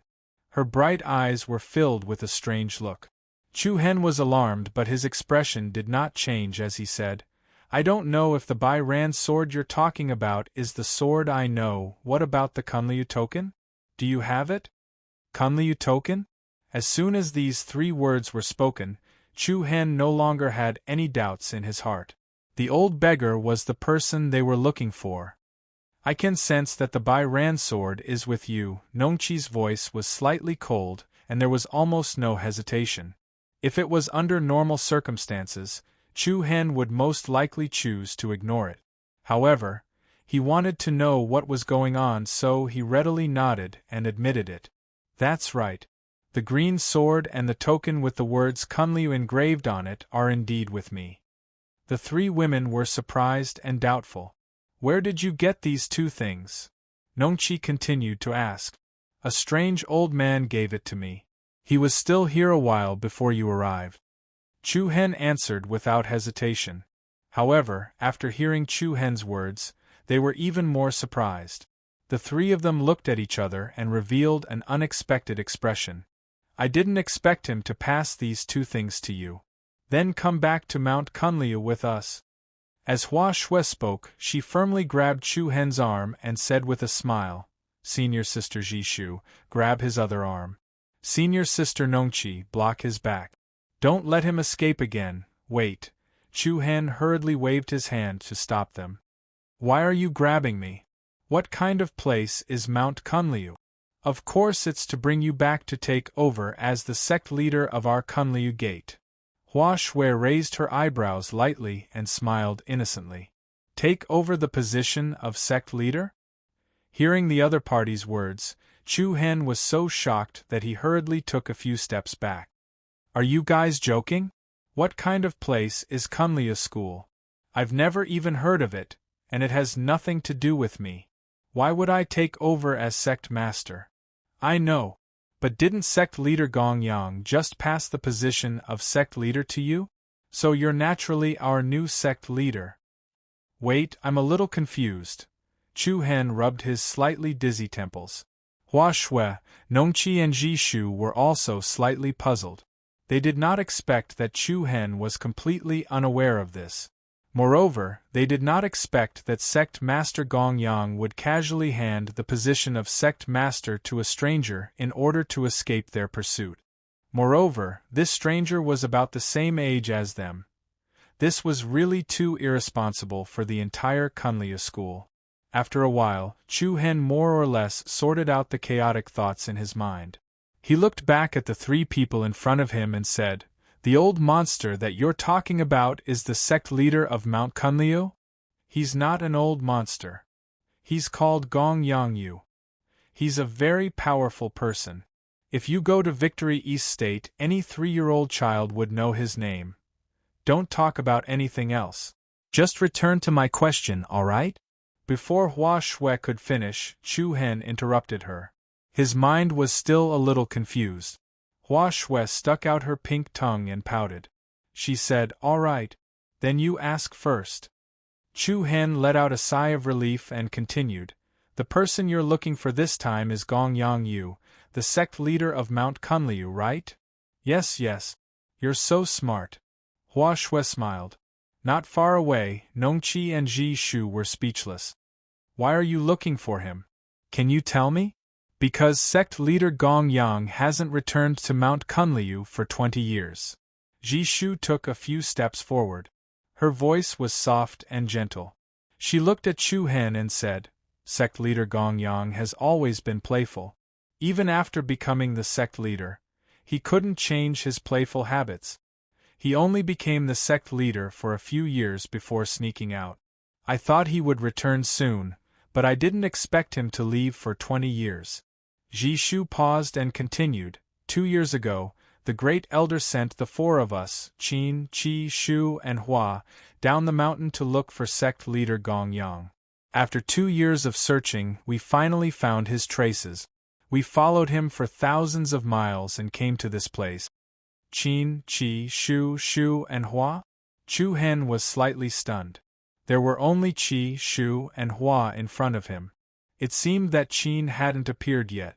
Of course, this wasn't what Chu Hen was concerned about. He nodded slightly and said, Continue. With Nongqi's powerful perception, we followed the scent of Bai Ran's sword to this place.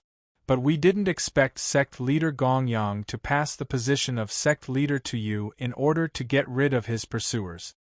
Ji Shu's tone clearly showed that she couldn't understand. Of course, the one who couldn't understand the most was Chu Hen. From the beginning to the end, he and Gong Yang Yu had only interacted for less than a day. Why would the latter entrust such an important responsibility to him? Rather than saying that he entrusted it to him, it was better to say that he threw it to him. From Gong Yang Yu's behavior, this also showed that the other party didn't want to go back even if there were 1,000 or even 10,000 of them. That was why he told Chu Hen that he had nowhere else to go and was forced into a corner. That was why he asked Chu Hen to be a good person until the end. Regardless of the consequences, he asked Chu Hen to help resist for a while.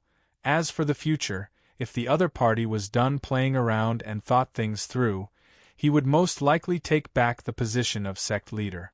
Do you have any more questions? Ji Shu asked. Chu Hen smiled somewhat helplessly. Since he doesn't want to go back, why do you guys have to force him? I've already waited for 20 years, it doesn't matter if I wait a few more years. Things aren't like what you think. Nongqi shook her head, her beautiful eyes filled with faint worry. Sect leader Gong Yang hasn't returned for 20 years. Kunliu's sect needs someone to control the situation. Just like how a country can't go a day without a ruler, a family can't go a day without a master. It's the same logic. I've said everything that needs to be said, hurry up and come with us. Hua Shui was afraid that Chu Hen would also run away, so she grabbed his wrist again. Reality proved that Chu Hen had indeed refused. You guys should go find Gong Yang Yu. I'm really not interested in being the sect leader of Mount Kunliu. Why? Countless people want to be the sect leader but can't. Look at me, which part of me looks like a sect leader? You guys know better than me that Gong Yang Yu did this purely as a last-minute measure. Who knows, he might be regretting it now. Hurry up and go find him. Chu Hen was very clear about the gap between him and Gong Yang Yu. Gong Yang's cultivation was unfathomable. 20 years ago, he was already a sect leader. Now, his strength must be many times stronger than before. Although Chu Hen had never heard of Kunliu's sect, it was normal that Mount Kunliu had not heard of it because it was far away in victorious East Province. Most importantly, it was definitely not easy to be the sect leader. Even if he went, he would not be able to suppress anyone with his current strength. Moreover, Chu Hen had already decided on his next plan in his heart. He didn't want to be disrupted so casually like this. Immediately, Chu Hen turned around and was about to leave. Naturally, the 3 girls were unwilling to let him leave. Currently, the blue Ran sword was on Chu Hen's body, and they were no longer able to continue tracking Gong Yang Yu. Even if they did not want to casually bring someone back to take over the position of sect leader, they had no other choice. That? If you really don't want to take over the sect leader position, then why don't you pass it to me? Hua Shui opened her big bright eyes, filled with an innocent and cute smile. Hua Shui! Nongqi shouted softly. Hua Shui's big eyes turned slightly and her small hands were placed in front of her chest. She said playfully, "Since he doesn't want to be the sect leader, why not give it to me? Being the sect leader must be fun." Fun? These two words made Nongqi and Ji Shu speechless again. Chu Hen did not refuse. He took out the Kunliu sect leader's token and handed it to her. "Take it." "Okay." Hua Shui quickly took the Kunliu sect leader's token. Her big eyes were full of light, and the Bai Ran sword. "These two sect leader tokens are indispensable." Chu Hen frowned slightly. To be honest, he quite liked that sword. But thinking that it was not his possession, he did not think too much and took out the Bai Ran sword. Zing! As soon as the Bai Ran sword was taken out, there was a soft sound in the air. The body of the sword, which seemed to be made of gemstones, was like a green crystal. A sharp light was released from the body of the sword. It was obviously not an ordinary weapon. Seeing the Bai Ran sword, the expressions of the three women changed. In fact, this was the first time they saw the Bai Ran sword with their own eyes.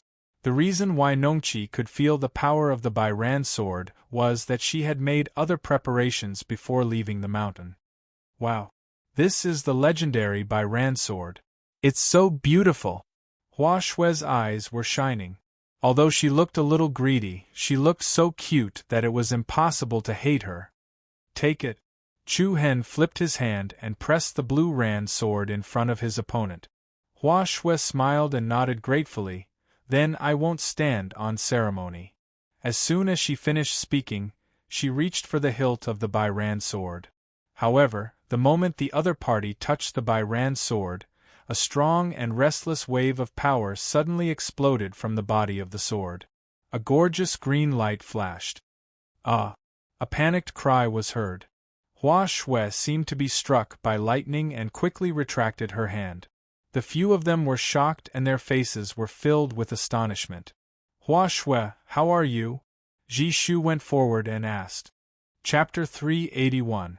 The Blue Ran sword has recognized its master. Hua Shui looked at Chu Hen pitifully and said, "You have to remove the weapon master contract first."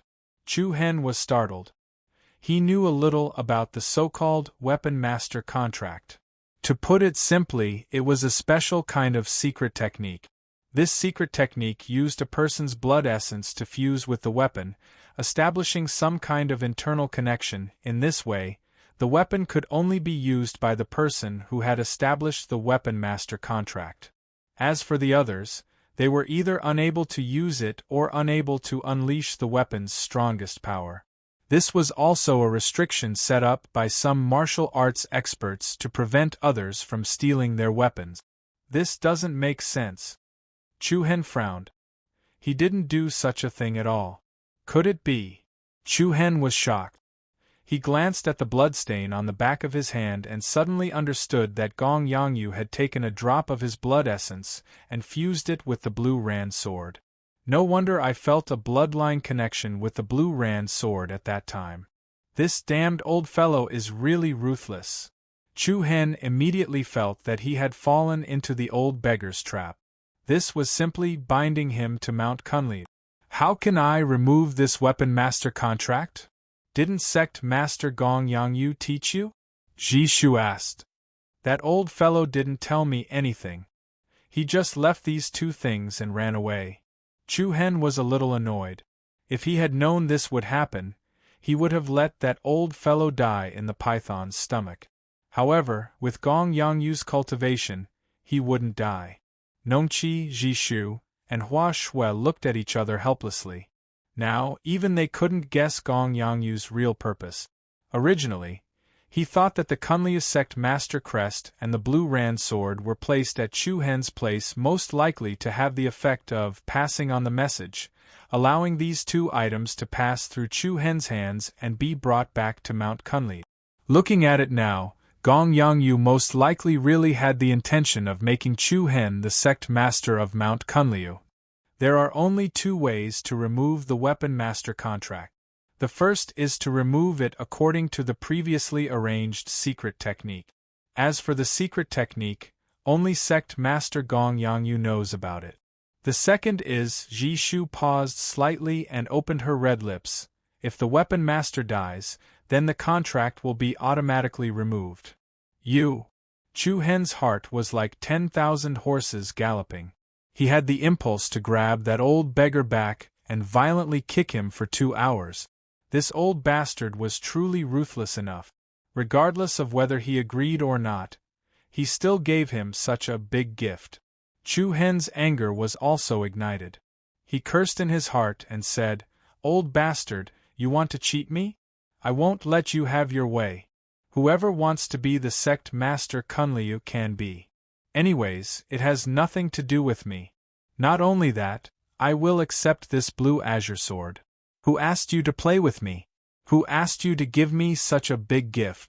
Immediately, Chu Hen no longer paid attention to the three of them. He minded his own business, turned around, and left. "Where are you going?" Hua Shui asked hurriedly. "It has nothing to do with you. I gave you the sect master token, but you can't blame me for not taking the blue ran sword." Chu Hen replied coldly. "No, you have to go back and take over as the sect master. Sorry, I can't do anything about this. Go find that old bastard. I don't have time to waste here with you." Chu Hen planned to leave, but the three women naturally refused. Nongqi's beautiful eyes turned cold. She said softly, "The purpose of our trip is to bring the sect master back. Since sect master Gongyang passed the position to you, then you are the person we are looking for. Even if we have to tie you up, we will tie you up and bring you back. Excuse me." Swoosh, as soon as she finished speaking, Nongqi's jade-like hand stretched out.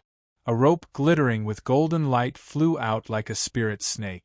It dragged a series of shadows in the air, and went to entangle Chu Hen. Chu Hen faintly wrinkled his eyebrows. Leaning to the side, he lifted his leg and stamped on the ground. A boundless aura erupted from within his body. The vast and mighty shockwave directly caused the rope to fly back. He thought they would be suppressed by his aura, but Chu Hen was wrong. Nongqi's body released a shocking aura that was not weaker than Chu Hen's. Void-piercing realm? Chu Hen's expression changed slightly.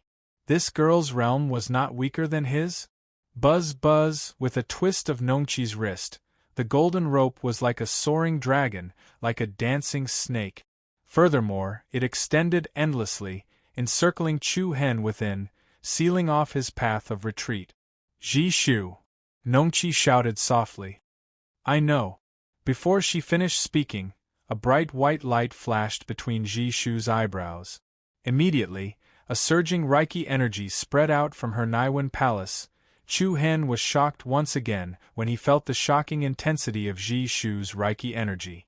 This Ji Shu was actually a pattern master? Moreover, judging from the intensity of the Reiki energy, her attainment in the Tao pattern technique had already reached the realm of a 9th-grade pattern master. It was 4 grades higher than Chu Hen. Chu Hen could not stay calm anymore. What kind of sect was Mount Kunlu? How could the sect's disciples be so talented? "You can't escape." Ji Shu raised her lily-white hand. In the blink of an eye, more than 200 dazzling runes hovered between her slender fingers. Ji Shu waved her hand and the gorgeous runes bloomed like fireworks. They scattered around Chu Hen and merged into the air like raindrops. Heaven-trapping spirit formation. Rumble, along with a gentle voice, a dazzling silver light pattern blossomed on the ground with Chu Hen as the center. The light pattern crisscrossed and connected from head to tail, erupting with an extremely shocking energy wave. Immediately after, A circle of golden light pillar with a diameter of more than 10 meters soared into the sky, completely sealing off all of Chu Hen's escape routes. From the looks of it, Chu Hen seemed to be trapped in a huge glass bottle, with no path to the heavens and no door to the earth. You guys really want to tie me up and make me your sect master? Don't you think it's ridiculous? Chu Hen's expression did not change as he looked coldly at the three. There's nothing we can do. Hua Shui looked at Chu Hen with a little embarrassment and said, "Come with us obediently and we won't tie you up, okay?" Chu Hen was even more amused. "What can you do even if you bring me back?" Nongqi raised her beautiful eyes and said in a low voice, "If the Great Elder thinks that you're suitable, she will support you. After all, you're the successor personally chosen by Sect Master Gong Yang. Don't mention that old fart to me. I get angry just thinking about it. No matter what, I won't follow that old fart's wishes." Chu Hen's tone was especially firm. "Then we can only tie you up and bring you back," Nongqi said. "Heh, with just the three of you?" A playful smile surfaced on Chu Hen's face. In the next instant, a bright and beautiful formation light blossomed on the ground. The bright and beautiful light flowed like lightning. The space faintly trembled, and Chu Hen strangely disappeared from his original spot. Immediately after, he appeared outside of the area that was enveloped by the light pillar. "It's the earth-traversing formation. You're also a high-level pattern master?" Ji Shu was slightly surprised. The Heaven Spirit trapping formation's defense was extremely strong, and its only weakness was that it was underground. From the beginning to the end, they did not carefully examine Chu Hen's Naiwan palace. They only thought that he was merely a void-piercing realm wuxiu, and did not expect him to know the Dao pattern technique. After all, they had only left Mount Kunliu for a short time, and their main mission was to track down Gong Yangyu. Their experience outside was still shallow, and they could not be compared to Chu Hen, whose wisdom surpassed his peers. "I'm sorry, I still have other things to do. Goodbye." Whoosh! Without waiting for them to react, Chu Hen directly left an afterimage on the spot. Like a flickering meteor, he drew a long and narrow light shadow in the air, and disappeared in front of the three girls in the blink of an eye. What kind of strange movement technique is this? So fast? Hua Shui's small mouth opened slightly, and she was stunned. Although this kind of movement technique is fast, it must consume a lot of true essence. "Nongqi, sense his position along the way, I'll give you speed runes," Ji Shu said. Nongqi nodded, and some determination surged in her clear eyes. "No matter what, we must bring him back." The undulating mountain range was like a sleeping giant beast crawling on the ground. The giant peak that reached the clouds was like a heavenly pillar that supported this part of the sky. In the depths of the 10,000 Beast Ridge, there was a constant roar of unknown fierce beasts. The strange light that filled the sky was like a vast nebula vortex, stirring up the heavens and shaking the earth. "Damn it, where did I run to?" Chu Hen cursed softly, and looked around at the unfamiliar mountains and rivers around him with a serious expression. Just now, he was anxious to get rid of the three people, and he did not carefully determine the direction. However, the 10,000 Beast Ridge was densely covered in forests, and the valleys were deep and the mountains were high. It was easy for people who came here for the first time to get lost. Just as Chu Hen was about to find a place to check his position, 3 weak auras came from the area behind him. "It can't be?" Chu Hen's handsome eyebrows furrowed, and he cursed softly. They caught up so quickly. The abilities of the three of them were truly enough to make Chu Hen feel surprised. Immediately, Chu Hen used the Alcade movement technique at full speed. Along with the streaks of afterimages and the long and narrow silver light, Chu Hen's body moved like a light shuttle that traveled back thousands of years, and his speed was extremely fast. But then, Chu Hen was really a little speechless. Every time he thought that he had lost them, he could always catch the aura that fluctuated between strong and weak behind him. It seemed that within a certain range, the other party could firmly lock on to him. This perception is really terrifying. Chapter 382. Swoosh. After running for nearly 2 hours, Chu Hen landed under a towering tree that was dozens of meters tall to take a breather. He had finally gotten rid of those 3 annoying fairies. Chu Hen slightly calmed his chaotic inner breath. Using the Alcade body technique every once in a while, even Chu Hen was unbearably tired. Looking at the undulating mountains and the lush forest in front of him, Chu Hen's eyebrows faintly surged with some seriousness. Right now, he did not even know where he was. He really was unlucky enough. "Hey, I found you!" At this moment, a sweet voice suddenly made Chu Hen's heart tighten. Then, a cute little face appeared upside down in front of Chu Hen. Chu Hen, who was caught off guard, was so scared that his scalp went numb. He saw Hua Shui hanging upside down on the tree trunk. Her big, watery eyes were looking at Chu Hen with a little pride. Swoosh, then, Hua Shui flashed down from the tree trunk. On the left and right sides, 2 young and beautiful figures walked over. It was Nongqi and Jishu. F***ck. Chu Hen suddenly had the urge to curse. It was bad enough that he was being chased by 3 women, but after running for so long, he still couldn't get rid of them. This time, Chu Hen seemed to be able to understand why that old fart Gong Yangyu gave him the Kuan Lu sect leader crest and the Bai Ran sword. It turned out that even with his terrifyingly strong cultivation, he couldn't get rid of them. "Don't run, you can't hide from us." Hua Shui walked in front of Chu Hen and shook her head. She pouted and said, "Even sect leader Gong Yangyu can't do anything to senior sister Nongqi's perception." Chu Hen laughed dryly and cupped his fists at Nongqi. "I admire you." Nongqi raised her eyebrows and smiled faintly. "Then are you going to follow us willingly? Or are we going to kidnap you?" "Are you kidding me? Who said I'm going with you? Don't you think it's inappropriate for you 3 girls to chase after a man like me?" "There's no other way. Completing the mission is more important."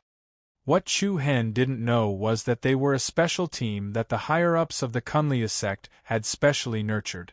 Moreover, they were specifically used to search for the sect master Gong Yangyu.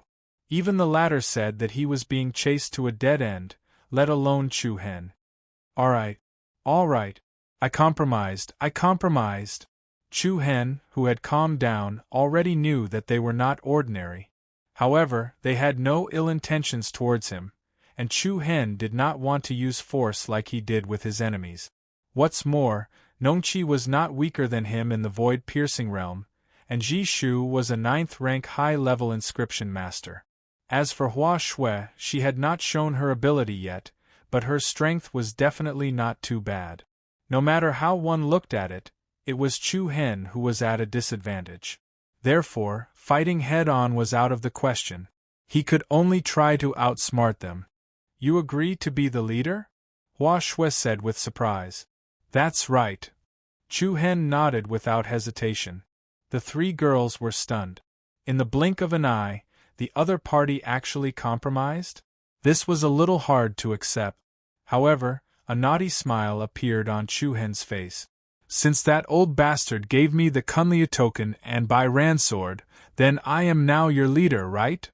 You can understand it that way." Ji Shu's red lips opened slightly.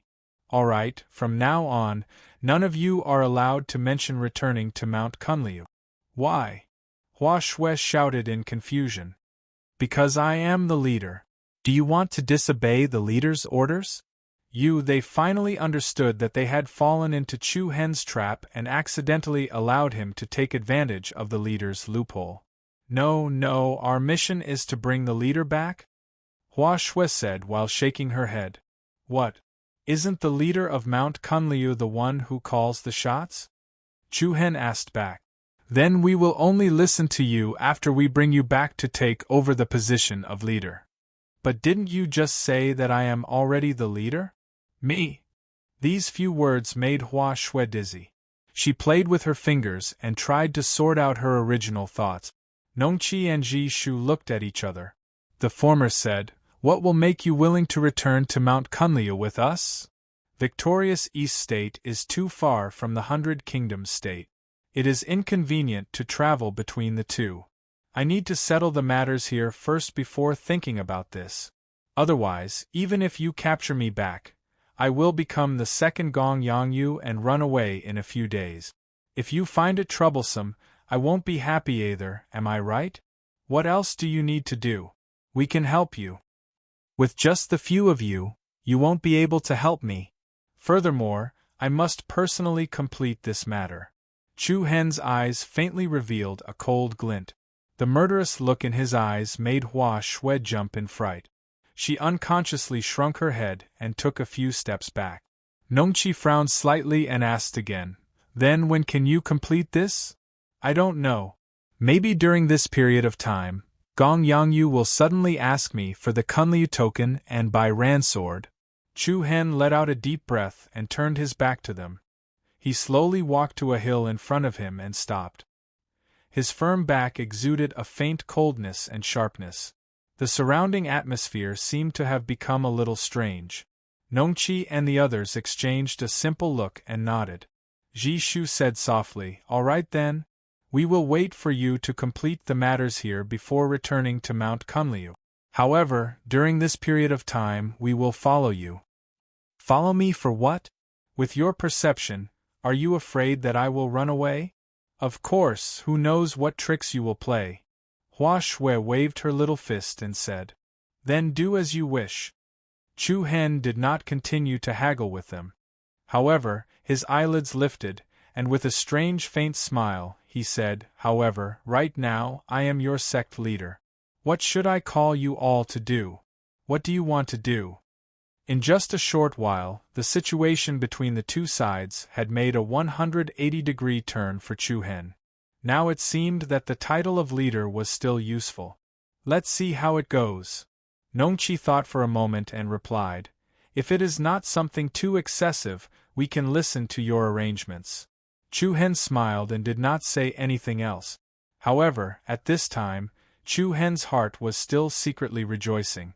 In a certain sense, this was equivalent to taking in 3 subordinates at once. Furthermore, they were all beauties. The things that happened today were not too strange. Of course, Chu Hen did not really want to go to victorious East Province to become the leader of Mount Kunliu.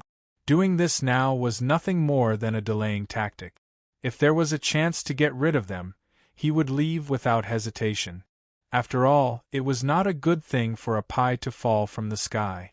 If you were given the position of leader for nothing, this position would definitely not be easy to sit on. At night, the 10,000 Beasts Ridge was very lively at night. The roars of all kinds of beasts were like a musical concert. Next to a burning bonfire, Chu Hen quietly stared at the dry branches that were burning and crackling. Not far away, Hua Shui was still thinking about whether the agreement she made with Chu Hen during the day was a loss for them. She felt that Chu Hen had taken advantage of them and they had no guarantee at all.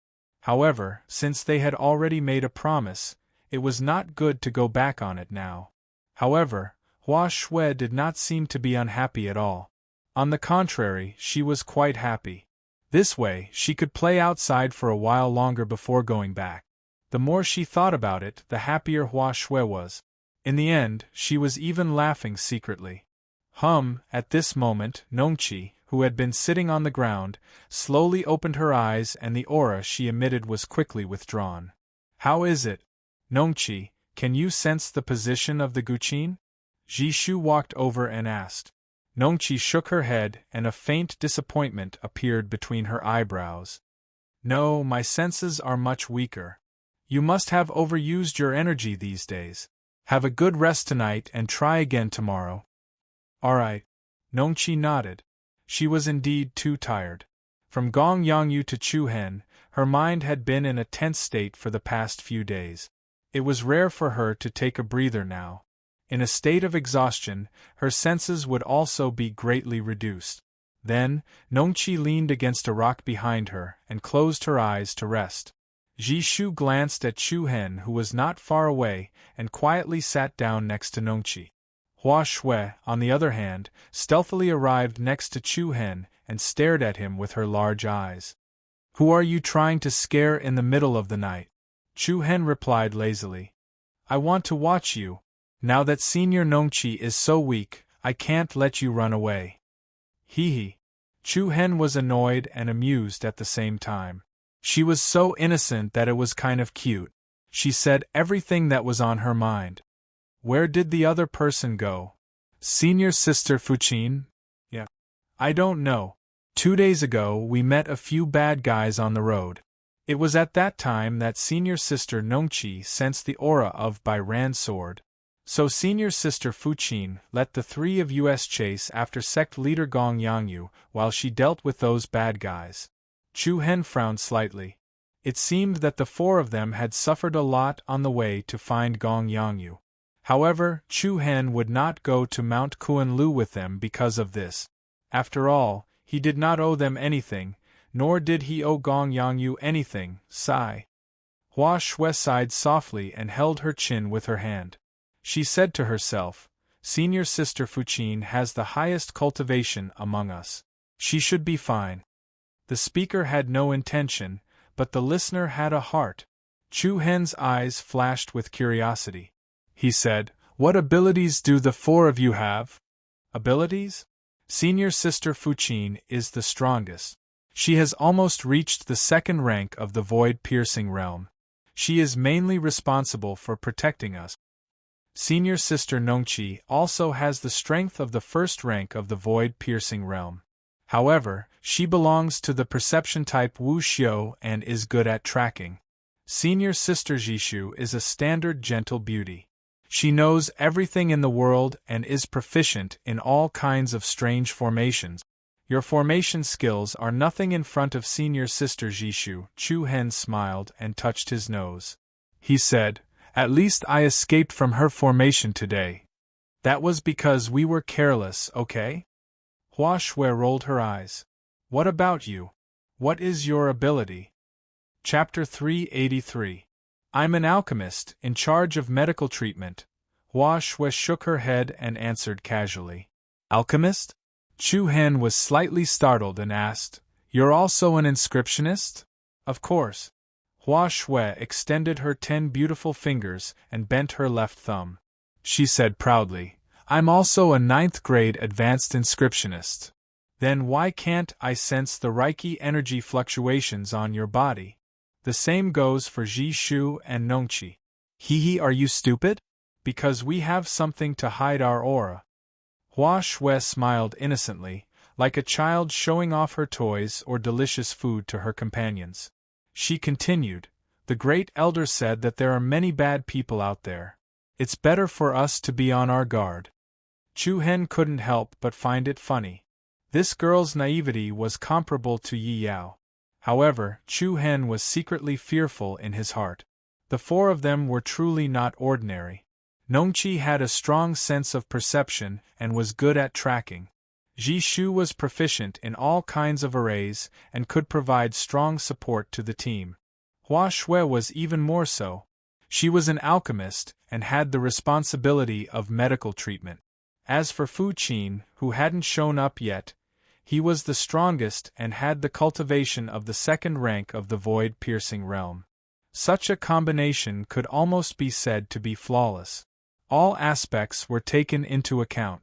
The abilities of the four were different. None of them were duplicated. It could be said to be almost perfect. Thinking of this, Chu Hen couldn't help but admire the so-called Mount Kunli. I'm a little tired. I want to sleep. Hua Shui yawned and looked at Chu Hen with drooping eyelids. She said, I'll give you a spirit-breaking pill. Don't sneak away while I'm asleep, okay? Spirit-breaking pill? Chu Hen's eyes brightened. This was a good thing. It could help an advanced inscriptionist break through the bottleneck. How about it? Deal? Hua Shui said. Chu Hen's expression didn't change. He pretended to be calm and replied, Let me think. Are you not satisfied with the spirit-breaking pill? Then I'll give you an earth spirit pill. However, the medicinal effects of the earth spirit pill are rather fierce, and usually only those with the attainments of a grade 7 high-level inscription master or above would be able to withstand it. Hua Shui said it casually, but it made Chu Hen very happy. This pie fell too suddenly. Deal, give me the Earth Spirit Pill. Without even thinking, Chu Hen stretched out his hand and asked for it. He had heard of the reputation of the Earth Spirit Pill back in the imperial capital. It was a top-notch treasure even among high-grade pills. There were only 2 people in the capital of the Sacred Star Dynasty who could refine Earth spiritual pills. One was the president of the Tattooist Guild, and the other was the only spiritual tattooist in the capital, Zhen Danxian. Looking at Chu Hen, who agreed so straightforwardly, Hua Shui curled her lips, then took out an exquisite glass bottle. When the stopper was unplugged, a refreshing medicinal fragrance permeated the air, which made Chu Hen feel refreshed. Here, I'll give it to you. You can't lie to me.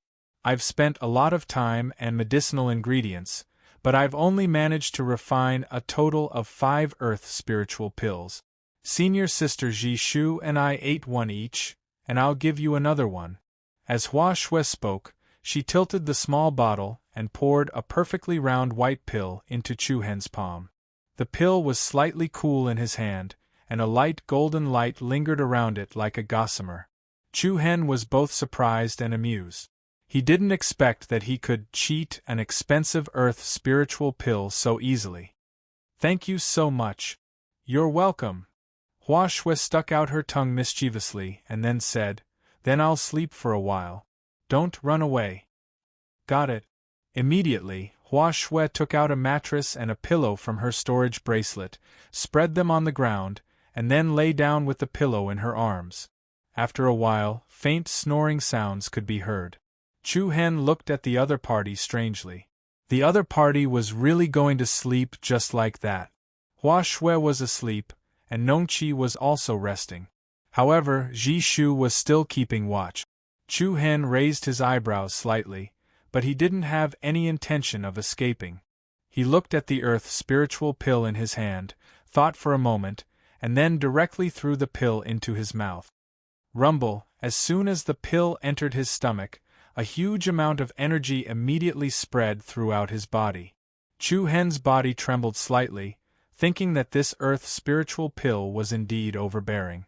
The majestic energy was like a raging tsunami, constantly rushing towards Chu Hen's Naiwen Palace. The mighty Reiki energy was like a sea or a river, quickly filling up the Naiwen Palace. Feeling the constantly expanding space in the Naiwen Palace, Chu Hen didn't dare to be careless. He quickly steadied his mind and guided this shocking energy into the street tree. Buzz buzz. As soon as it came into contact with the huge influx of energy, the 100-meter-tall street tree was abnormally happy. The runes on the tree that looked like ancient characters all emitted a bright light. The incomparably luxuriant branches and leaves shook like silver bells. Every leaf that was full of vitality was greedily absorbing the powerful energy. Chu Hen's street tree began to grow at a speed visible to the naked eye. The strength of the Reiki energy it released was also continuously increasing. Buzz. In an instant, the inside of the Naiwen Palace shook violently.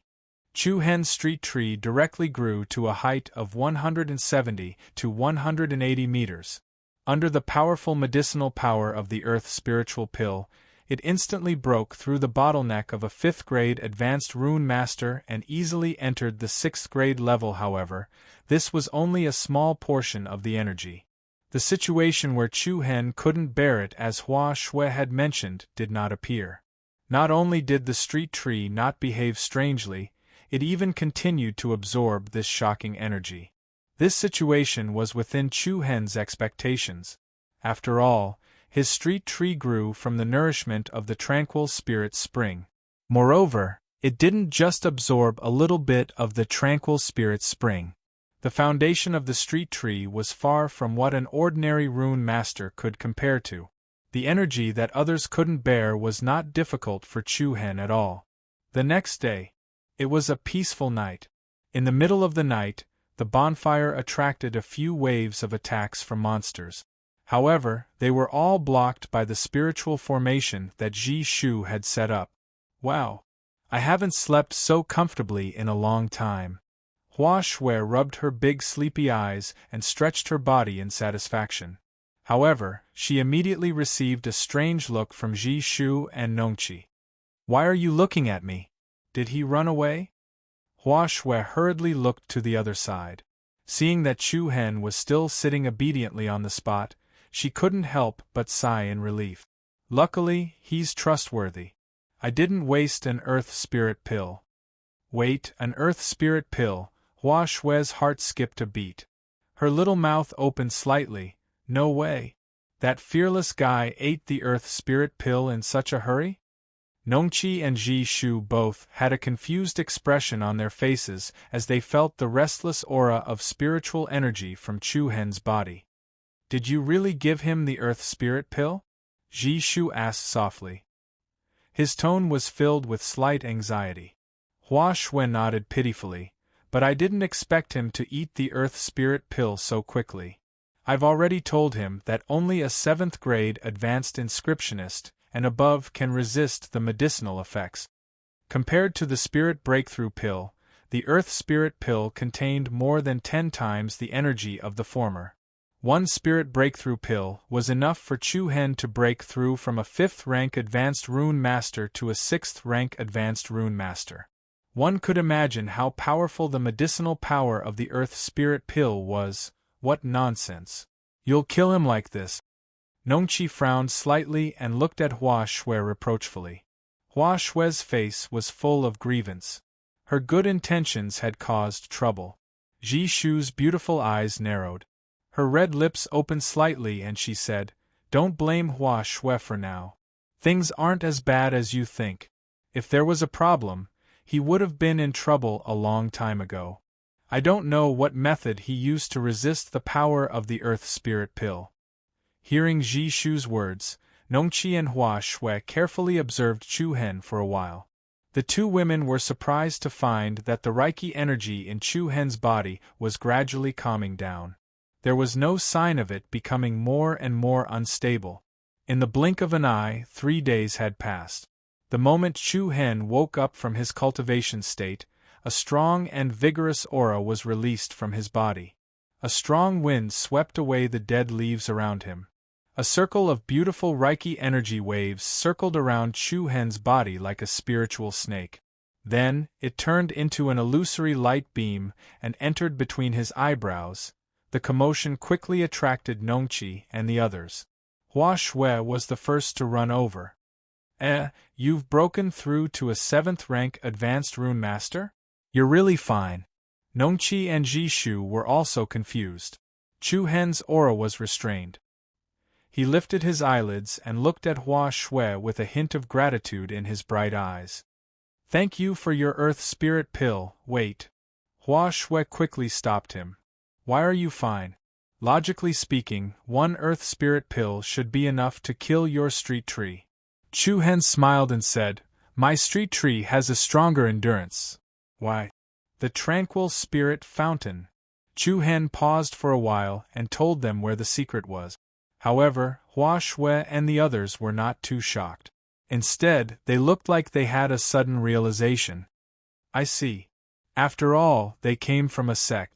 The world they had seen was incomparable to ordinary people. Humph, you ate the earth spirit pill so early. You made us wait for you here for 3 days. Hua Shui pouted and looked like she was complaining. Chu Hen smiled embarrassedly and joked, "I'm the sect leader. Can't I take up some of your time?" "Sure, but we're looking for senior sister Fuqin. We've been separated for a few days." Chu Hen nodded his head. Just as he was about to say something, at that moment, boom! A loud sound that shook the heavens suddenly rang out from the area behind a mountain range in front of them. What was going on? The few of them were shocked. Chapter 384. There are people fighting over there. After Nongqi probed with her perception power, she said solemnly. Is it senior sister Fuqin? Hua Shui asked quickly. Nongqi shook her head. There are quite a lot of people, but I don't sense the aura of someone playing the zither. All right. Senior sister Fuqin isn't there. Let's not join in the fun. However, as soon as Hua Shui finished speaking, Chu Hen raised his eyebrows and said softly, Let's go take a look. No, it's more important to look for senior sister Fuqin. Hua Shui was unwilling.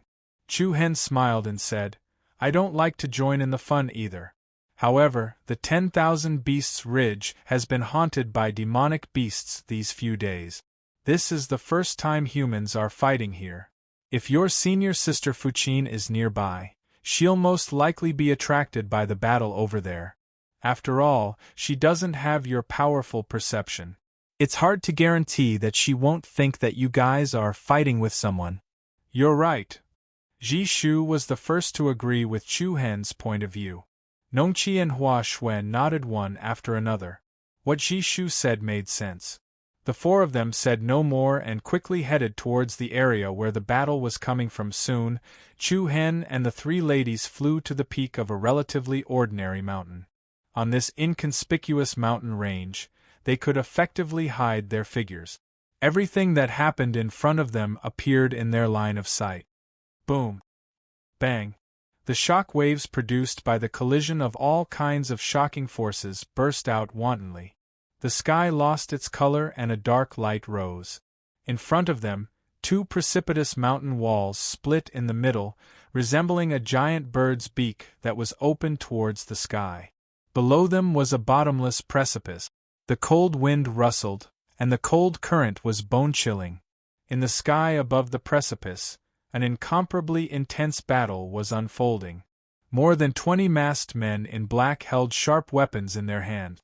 They were filled with murderous intent, and their exposed eyes were emitting a frightening cold light like that of a fierce wolf. The overall strength of these men in black was especially powerful. The weakest among them was at least at the 7th level of the core transformation realm, and the strongest had reached the void-piercing realm. The target of these black-clothed men was a sloppy figure with disheveled hair. The person was suspended in the air, and his entire body was emitting a thick evil aura. He was holding 3 black chains in his hands, and at the front of the chains were 3 monsters covered in iron armor. The 3 monsters were all short humans, but they were short because they did not have anything below their knees. The 3 of them had their legs chopped off, and they looked like ghosts and evil creatures. It's that weirdo! Hua Shui blurted out from afar. She subconsciously hid behind Chu Hen. You know him? Nongqi asked in surprise. Yes, yes. Hua Shui nodded her head weakly and said with a little fear, When I was in Song City, that weird man passed by me. He almost killed a little girl. Chu Hen smiled and said, Then, you acted bravely and saved the little girl from the hands of that weirdo, right? How did you know? Hua Shui looked at him in surprise. Chu Hen was a little defeated by the other party. When you were holding a stick of candied fruit in your hand, you were sitting in front of me. Really? Then I guess it's because you are not handsome enough to attract my attention. Chu Hen was annoyed and amused at the same time. This girl was really eloquent, and he actually could not beat her in an argument. Immediately, the few of them returned their attention to the battle in front of them. The weirdo seemed to be controlling puppets as he manipulated the 3 armored monsters to attack the more than 20 powerful black-clothed men. Evil aura rose and dark light filled the sky. The terrifying aura was like a gray tsunami that soared into the sky. The weirdo's murderous aura was monstrous, and a vast dark red demonic fog spread from his body in all directions. The 9 heavens changed color, and dark clouds surged in the sky, giving people a sense of oppression. Then, the weirdo's right hand shook, and the iron chain that connected the 3 armored monsters suddenly broke. Ding ding! The moment the chains were broken, the 3 evil creatures were like mad dragons that had been released from prison. They were ferocious ghosts that had been freed from their shackles. All of them were trembling violently, and the endless bloody light that erupted from them was like boiling water. Ah! Ah! Along with the ear-piercing roar of a ghost, the 3 evil monsters directly pounced towards the black-clothed men in 3 different directions. Hee! The dense and terrifying aura was like the attack of a ferocious beast. One of the evil monsters instantly rushed to the front of a black-clothed man, and its withered, ghost-like hands tightly clasped the black-clothed man's shoulders.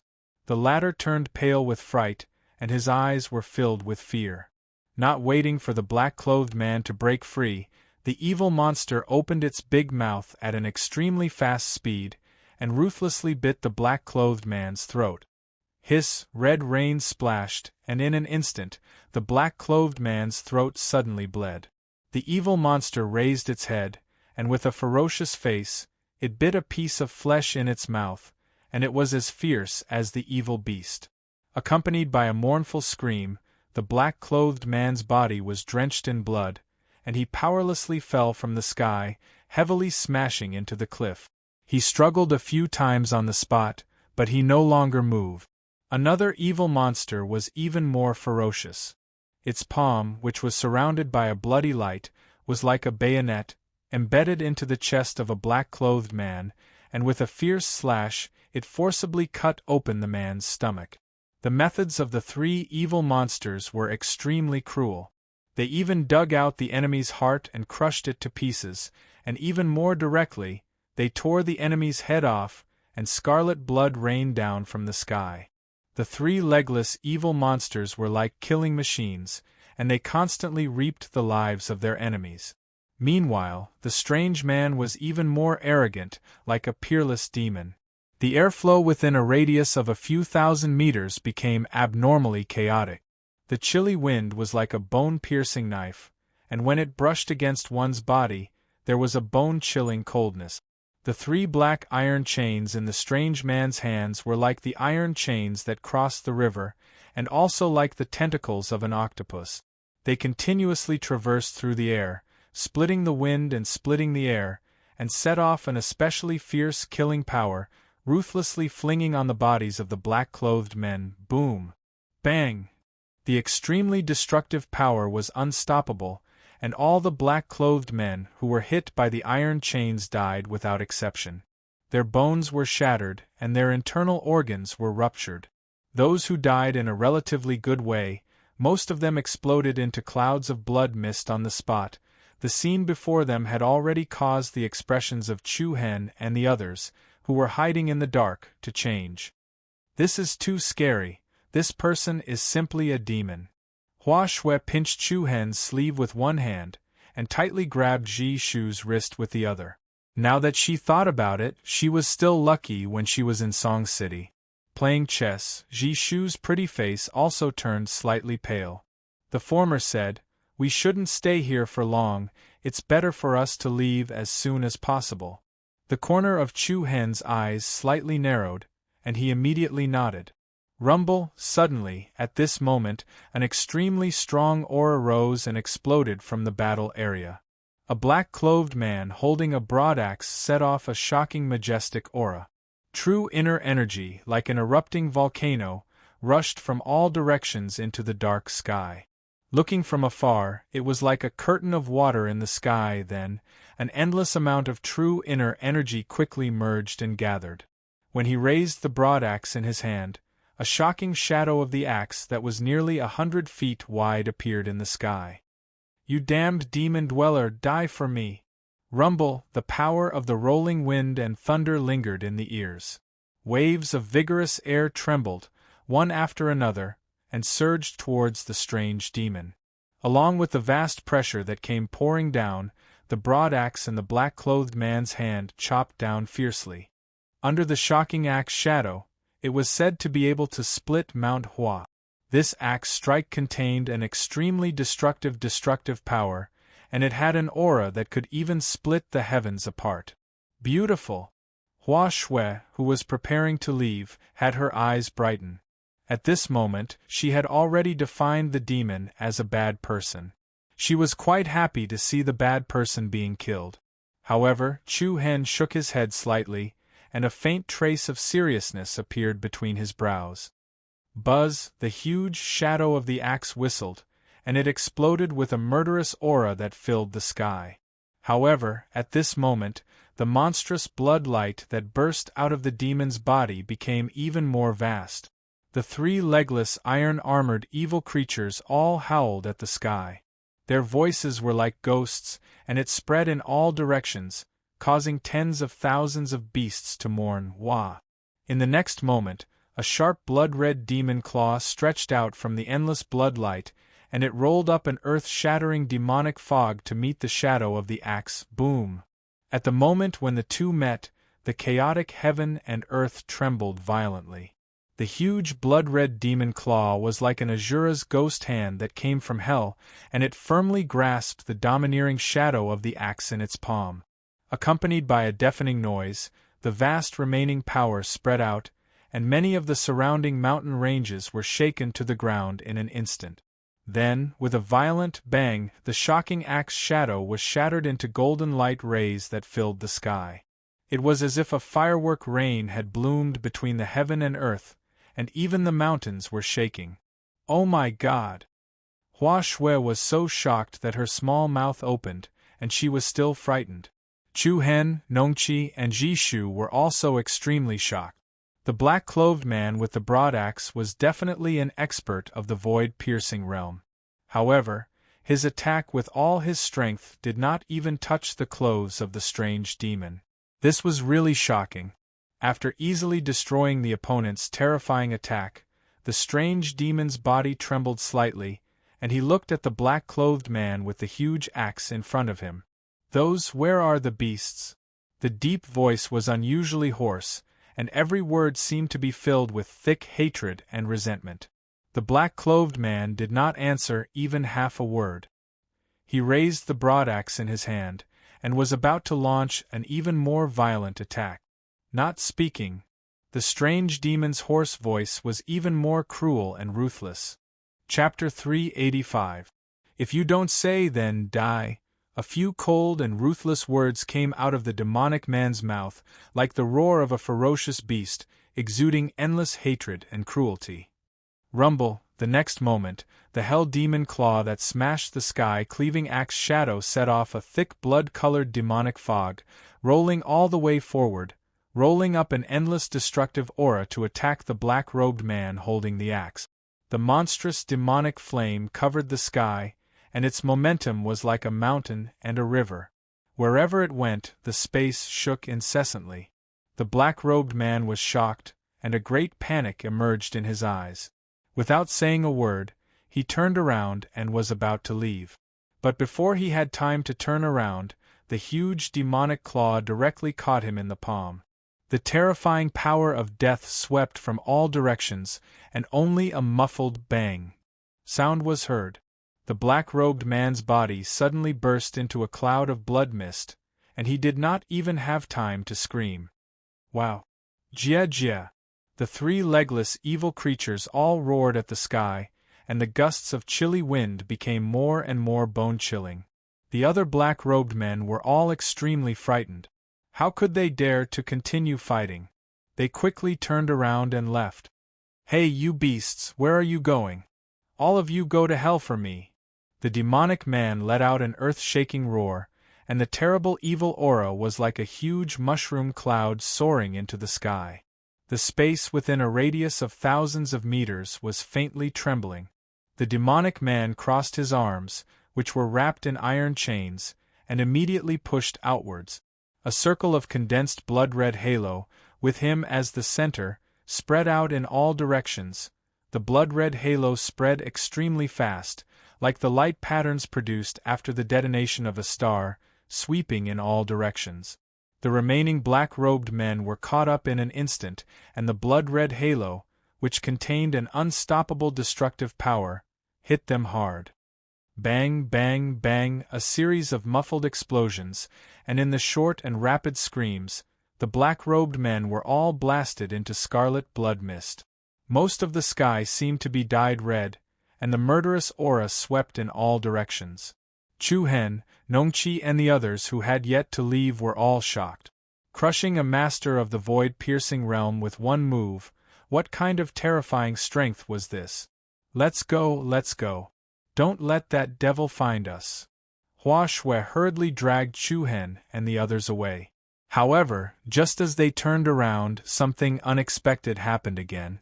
On the other side of the battlefield, a chaotic aura fluctuated. Chu Hen turned around and couldn't help but be startled. He saw that the demon was actually shivering in the air. Not only that, but the aura emanating from his body seemed to be extremely unstable. What was going on? He seems to be trembling. Hua Shui was curious. Nongqi, who possessed a powerful perception, frowned and said in confusion, "His aura is rapidly weakening." "Why?" Chu Hen asked. "I'm not sure. It seems like there's an uncontrollable energy source in his body." While they were talking, the strange demon on the other side became more and more confusing. "Wow. Kiki." The three legless armored evil beings constantly let out strange screeches, and the aura they released was unusually angry and restless. The eyes of the legless evil creatures emitted a sinister black light, and they unexpectedly turned to face the strange demon. This feeling was like a three-headed wolf that had been kept in captivity for a long time and was ready to devour its master due to hunger. Walala. At this moment, the strange demon raised his hand and shook it. The three dark chains in his palm flew towards them and once again connected to the iron armors on their backs. When the chains locked onto their bodies, the three evil creatures immediately calmed down. Their violent and ferocious auras were suppressed in an instant, and they obediently stopped moving. After doing this, the demon was like a bird with broken wings, falling from the sky with the three evil beings, powerlessly falling to the edge of the cliff. This? Hua Shui, Nongqi, and Ji Shu looked at each other, and all saw the confusion in each other's eyes. Just a moment ago, he had been displaying his might and was as terrifying as a mad demon. How did he suddenly become so cowardly? Could it be a trick? He deliberately lured us over. Hua Shui said softly. It doesn't seem like it. I can feel that he's very weak now, like someone who's not far from death. Nongqi's red lips opened slightly, and her beautiful eyes glanced at Chu Hen beside her. Chu Hen frowned slightly and said in a low voice, "You guys stay here, I'll go take a look." Hua Shui opened her eyes wide and asked curiously, "Why? Do you want to kill him to get rid of evil?" Chu Hen did not speak, and his body moved, turning into a stream of light, and flew towards the cliff. Watching from a close distance, the scene caused by the battle was shocking, and one could not bear to look at it directly. The air was filled with the pungent smell of blood. More than 20 black-clothed experts, but not a single corpse could be found. The demon lay in a pile of rocks, and not far away, 3 legless evil creatures stood quietly on their knees. Their eyes were dull, and they were motionless like wooden puppets. Chu Hen approached the demon, and saw that the demon was curled up on the ground, trembling non-stop like a crazy person. Both of his hands sunk deep into the cracks of the rocks, and his upper and lower teeth chattered. A low roar came from his throat, as if he was suffering from great pain. "Demon Eye!" Chu Hen shouted, and his deep, black eyes flashed with a demonic purple light. Together with a strange and powerful force, the demon's internal major meridians appeared in front of Chu Hen. The demon's internal breath was extremely chaotic, and his 8 extraordinary meridians were filled with a strange power. That power was very cold, and it was very similar to the legendary evil demon Qi. The dark red evil demon Qi kept rampaging in his body, and it solidified his major meridians. In the blink of an eye, the demon's eyes, ears, mouth, and nose were already bleeding. "What's wrong? Is he on the verge of death?" Hua Shui's voice rang out. With a flash, the 3 women arrived beside Chu Hen. Chu Hen silently withdrew the power of the demon eye and nodded. He said, "Yeah, there's an extremely evil presence in his body. That power seems to be devouring his body. Fantastic. Even the heavens can't stand it anymore." Hua Shui clapped her hands. She was clearly very happy. Chu Hen shook his head with a smile. Afterwards, he released the power of the chaotic body, and a strand of brutal black light condensed at the tip of his finger. In the next moment, Chu Hen pointed his finger at the person, and a strand of black light directly struck his dantian where his sea of qi was. Hua Shui Nongqi. Ji Shu did not say anything. She only thought that Chu Hen was preparing to end the person's life. But in next to no time they were stunned, and they revealed extremely puzzled expressions. Chapter 386. You're saving him? Hua Shui blurted out in shock. Nongqi and Jishu were also surprised. They looked at Chu Hen in confusion. What are you doing? Why are you saving this bad guy? After speaking, Hua Shui went up to pull him back.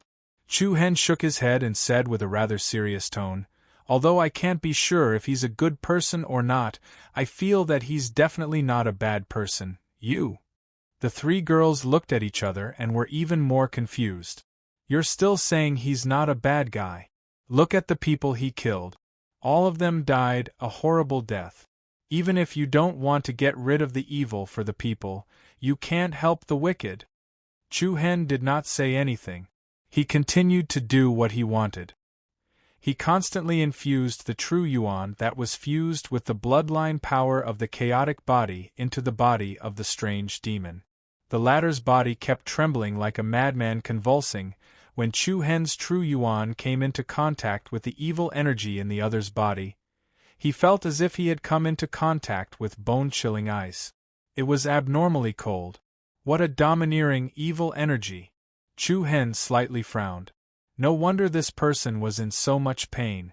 Even though Chu Hen had only come into contact with him in such a way, he already faintly felt discomfort, not to mention allowing this kind of evil energy to remain within his body. However, the power of the chaotic body could not be compared to regular powers. Very soon, Chu Hen helped suppress the vicious presence in the Dantian's sea of qi and guided out a small portion of it to expel it from his body. Buzz buzz. Strands of blood-red light seeped out of the person's skin. It looked as bright as blood. Waves of cold air spread out. Chu Hen then withdrew his power. The person's condition had obviously improved. The restless aura gradually stabilized and the body stopped trembling. Do you have any pills that can help with internal breathing? Chu Hen looked back at Hua Shui and asked. Yes. No. Hua Shui immediately corrected herself. Give me one. I said I don't have any. Even if I did, I wouldn't give it to you. I want you to save this bad guy. Chu Hen smiled and said, Tell me, what's wrong with him? When he was in Song City, he almost hurt that little girl. You even tried to harm me. Hua Shui looked like she was holding a grudge. Alright. Actually, you're wrong. In fact, he didn't want to harm the little girl. He just wanted to help her up. The little girl fell by herself. Moreover, if he really wanted to kill you, how could you still be alive now? Chu Hen said with a deadpan expression. Hua Shui raised her eyebrows and said in disbelief, Really? He doesn't look like a good person. Even the bad guys don't carve words on their faces to mark themselves as bad guys. Previously in Song City, Chu Hen was also there. The reason why he was so sure was that when the little girl fell, the aura emitted from the weird guy was obviously much softer. Moreover, he also made an action of helping her up. Moreover, after Hua Shui saved the little girl, she scolded him as an old monster. However, the weird guy's emotions were only slightly unstable. Even though he was scolded in public, he didn't do anything to Hua Shui. Based on these 2 points, it was enough to prove that this person was not a heinous person. Of course, Chu Hen lending a helping hand at this time was only a matter of convenience. However, seeing Chu Hen's gentle smiling eyes, Hua Shui was dubious. She took out a grayish-brown pill unwillingly. Qi calming pill for you. Also, don't treat me as an elixir store in the future. Hua Shui pouted and looked like she was complaining. Chu Hen smiled. If he thought about it carefully, Qin, Qi, Shu, Hua, these 4 people were really treasures. After they found Fu Qin, their team would be complete. Immediately, a faint beam of light from Chu Hen's fingertip pointed at the weird guy's neck. The weird guy opened his mouth, and Chu Hen then flicked the qi calming pill into his mouth. The qi calming pill quickly took effect. The weird guy's breathing became a lot smoother and the bloody light surrounding his body quickly disappeared. His tightly shut eyes also opened abruptly. His cold eyes flashed with a dark light. Hua Shui was so scared that she quickly shrank back and muttered softly, "See? Why are you still standing there like a fool when you're Mr. Donghua? Get ready to run." Nai Qi and Ji Shu also looked serious and were ready to make a move at any time. However, the situation was not too bad. The weird guy only stared at Chu Hen with a guarded look and said in a low and hoarse voice, "Why did you save me?" Chu Hen laughed heartily and replied calmly, "There's no other reason. I just felt that it was a pity for someone with such great power like you to just leave your corpse in the wilderness like this." The path of martial arts was not easy to cultivate. However, those experts with extraordinary strength were all respected by others. From Chu Hen's point of view, it was more or less a pity for the weird guy to die in this wild forest like this. Looking at Chu Hen's gentle and calm face, the guard in the weird guy's eyes faded slightly. However, the aura that he emitted was still cold and inhumane. Seeing that the weird guy did not bite the hand that fed him, Hua Shui and the others relaxed slightly. The weird guy stood up from the ground shakily and looked at Chu Hen. He said, "What's your name?" "This junior is Chu Hen. May I know why you're fighting with someone here, senior?" Chu Hen cupped his fists slightly and asked. The weird guy's eyes were slightly cold, and a cold hostility surged between his brows. "This has nothing to do with you." He coldly swept his gaze over the numerous broken corpses around him. Soon after, he walked to the side of the three legless evil beings. He pulled the three black chains and gently shook them for a bit. Buzz buzz! Along with an obscure power fluctuation, the three legless evil creatures first trembled, and then, like puppets, they mechanically moved forward. At this moment, the weird guy casually threw a silver light at Chu Hen. Chu Hen was stunned and instinctively caught the silver light in his hand. When he looked at it, he saw that it was a piece of jade about the size of a thumb. "This is... I, Tuoba Shah, never owe anyone favors. This summoning talisman can let you find me. I can promise to do one thing for you, or kill someone for you." After saying that, the weird guy did not stay. He commanded the three evil beings to slowly disappear in front of them. "Tuoba Shah?" Chu Hen frowned slightly and muttered the name. He then looked at the piece of jade in his hand. It was bright and dazzling, and there was a luster flashing inside it. He could faintly feel an obscure power. "They're finally gone. I was so nervous." Hua Shui lightly patted her chest, feeling that the atmosphere had lightened up a lot. "Tuoba Shah, that's a familiar name," Ji Shu said thoughtfully. Then, she and Nongqi looked at each other. Both of them looked up and blurted out at the same time, "Demon, Tuoba Shah." Chu Hen was startled, and looked at them with astonishment. "Demons? Do you know him?" Ji Shu was the first to shake her head. "No, but in the past 2 years, we've occasionally heard rumors about Tuoba Shah." "What did the rumors say?" A trace of curiosity flashed in Chu Hen's eyes. "Rumor has it that Tuoba Shah didn't go by this name in the past. He was called Tuoba Shan, and he was a very good person. Later on, his enemies came looking for him, which led to the destruction of his family. Even his little daughter, who was only 3 years old, died in front of him. Tuoba Shan became a demon out of grief and anger, and from then on, his name was Tuoba Shah." Ji Shu's voice paused for a moment. Her red lips parted slightly as she said, "It is said that he even used an extremely evil method to refine the 3 murderers who killed his daughter into 3 extremely ominous objects. It seems that those 3 legless monsters are the murderers who killed his daughter." There was a faint sigh in Ji Shu's eyes. After listening to the simple narration, Chu Hen's mood was a little heavy. He did not expect that the seemingly cruel demon would have such an unbearable past. Hasn't he already taken his revenge? Chu Hen swept his gaze across the bloody and broken corpses of the surrounding people and said. Nongqi shook her head. Back then, it was only his enemy's subordinates who killed his daughter. Rumor has it that there was a mastermind behind it. All these years, Tuoba Shah has traveled all over the country, embarking on this path of revenge. However, this is all what we heard. We don't know if it's true or false, I see. Chu Hen nodded.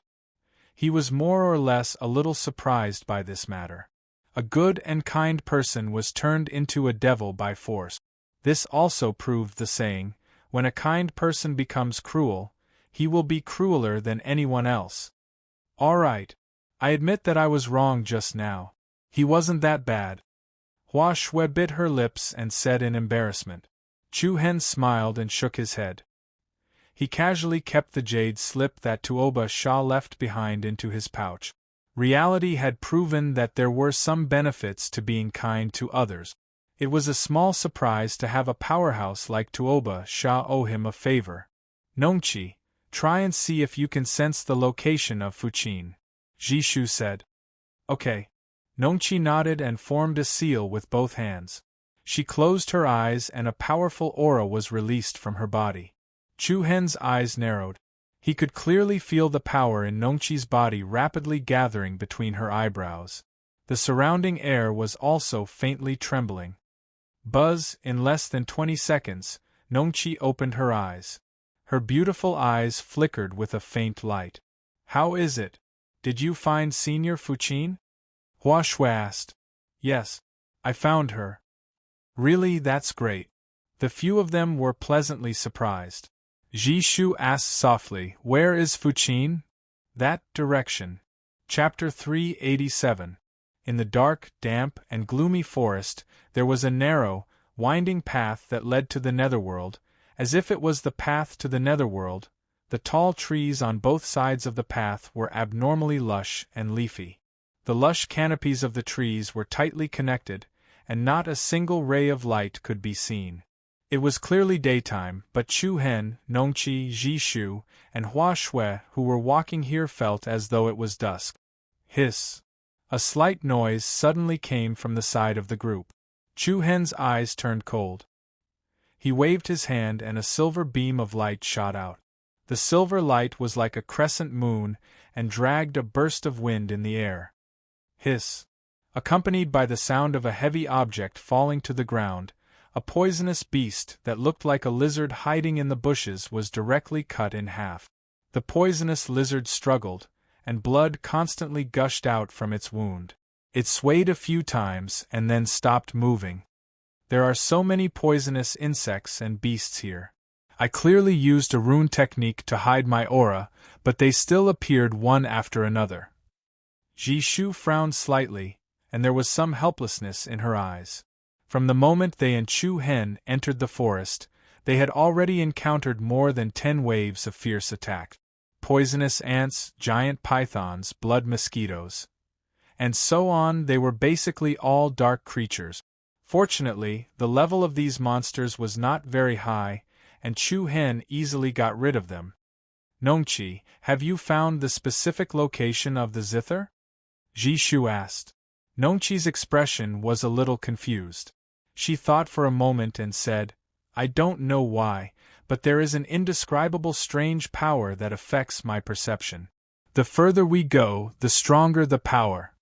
Why is it like this? Nongqi shook her head, indicating that she was also not very clear. What kind of power is it? Can you feel it? Chu Hen asked curiously. I can't tell. It feels very far, but it also feels very close, sometimes strong and sometimes weak. Fear flashed in Nongqi's beautiful eyes. Looking at Chu Hen and the others, her red lips opened slightly, and she answered uncertainly, It seems that the aura does not originate from humans.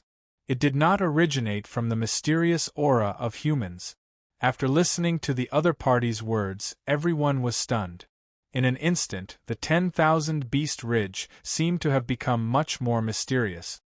How worrisome. Jishu sighed softly. Aya, don't worry. Senior Sister Fuqin is so strong, she will be fine. Among the few of them, Hua Shui was the only one who was not worried that something would go wrong while playing the zither.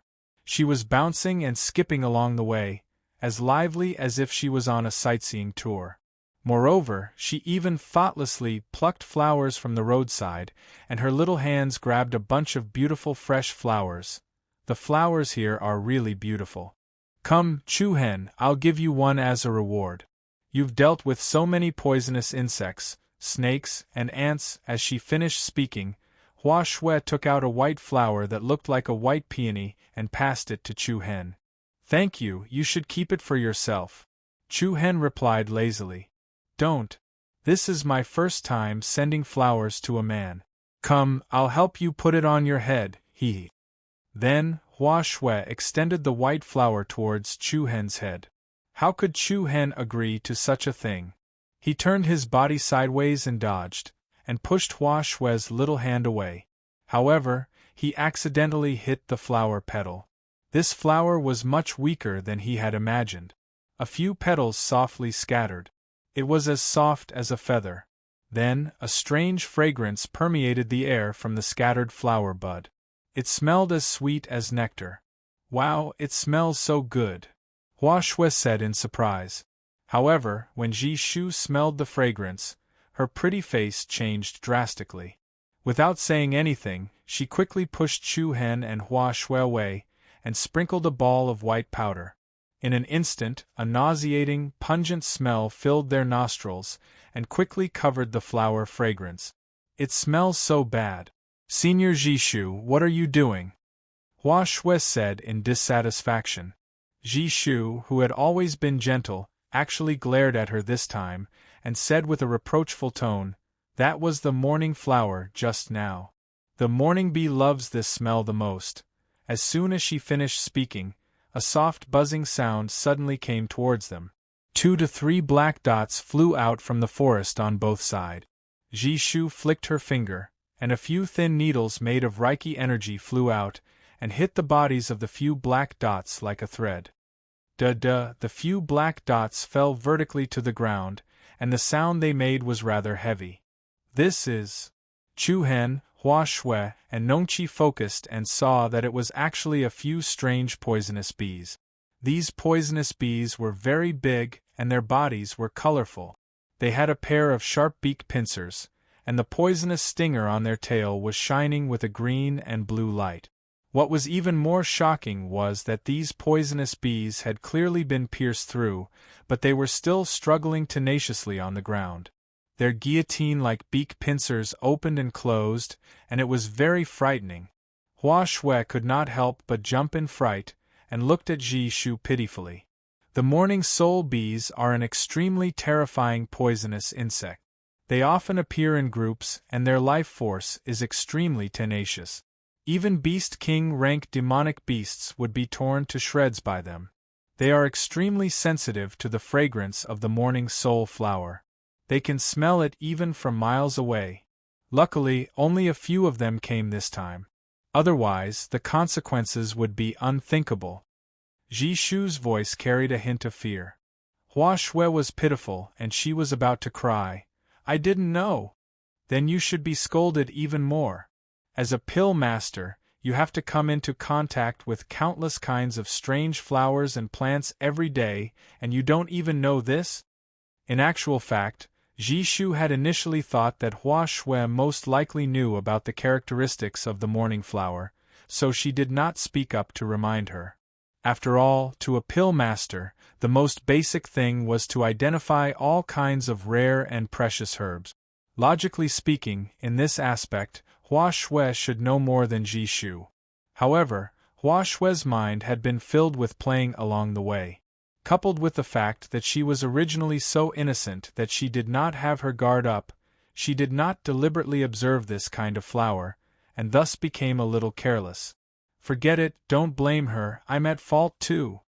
Chu-hen saw that Hua Shui had a wronged look on her face, and did not make a sound, so he helped her out of the predicament and said. Ji Shu did not say anything else. Normally, she would not reprimand others, and she was just in a moment of panic. Then I'll throw these flowers away. Hua Shui was about to throw away the morning flower in her hand when Chu-hen hurriedly stopped her. Don't do anything rash.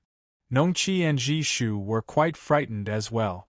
The latter hurriedly said, Once the morning flower is plucked, It will split apart with a light touch, and the fragrance will spread easily. If you throw it on the ground carelessly, many people will die. Hua Shui felt even more wronged. I can't always hold it in my hand, can I? Knowing that this was something that could attract mourning bees, Hua Shui felt like she was holding a bunch of poisonous grass. She could not wait to throw them far away. Chu Hen smiled helplessly. Give them to me. He took the morning flower from Ji Shu's hand and threw it directly into the storage ring. Then, he looked at Hua Shui and said, Isn't it fine now? The independent space within the storage ring could prevent the dissipation of the smell. Of course, there were many ways to solve this problem. One could even burn it with a fire. However, in Chu Hen's opinion, if they kept it, it would most likely be of some use. After a small accident, everyone continued to move forward. The further they went, the more poisonous and ferocious beasts they encountered. There were even some lower-level beast kings. Fortunately, with the abilities of Chu Hen and the others, they could handle it. However, they were even more confused. Why would Fu Qin come to such a place? This was already the depths of the 10,000 Beasts Ridge. The unknown strange aura was still affecting Nongqi's perception. The further they went, the greater the effect. Towards the end, the unknown aura not only affected Nongqi, it even brought her an indescribable fear. The dark and deep 10,000 Beasts Ridge became more and more difficult to see through. After about 4 hours, a wide river blocked the way in front of them. This was a river that passed through the forest. The water was rapid and cold. The river flowed from east to west. The other side of the river was about 50 meters away. There may be demonic beasts hiding in the water. The three of you stay in front. I will cover for you, Chu Hen said. Nongqi nodded. Then, Shi and Ji Shu stood on the left and right, with Hua Shui in the middle. The three of them moved and flew up like graceful butterflies towards the other side of the river. Chu Hen also stepped on the void and followed closely behind. Under normal circumstances, it would not be a problem for them to cross such a river. However, this was the 10,000 Beasts Ridge where danger lurked everywhere. The higher they flew, the easier it was for them to become a target for demonic beasts. This was also the reason why they walked through the jungle on foot. Boom! Just as the four of them flashed to the middle of the river, a gigantic crocodile suddenly leaped up along with a burst of splashes. It opened its bloody mouth and bit towards the four of them. The three of them were shocked. Just as they were about to act, Chu Hen said in a deep voice, Go! As soon as he finished speaking, Chu Hen flashed sideways and disappeared from where he was. He landed steadily on the head of the giant crocodile. Ha! Chu Hen quietly shouted. His legs that were stepping on the crocodile's head ferociously exerted force. A power that was akin to thousands of caddies fiercely pressed down. Bang! A muffled sound rang out, and a deep part of the crocodile's head directly caved in. Fresh blood unceasingly spurted out from its mouth and nose. Its ferocious aura was immediately suppressed, and it died in an instant. Bang! The giant crocodile crashed back into the river. After the three women, Chu Hen landed on the other side of the river unscathed. There are so many demonic beasts here. Hua Shui muttered softly. Chu Hen nodded. Let's go. However, just as they were about 10 meters away from the riverbank, a series of hurried footsteps suddenly came from afar. Everyone was on high alert.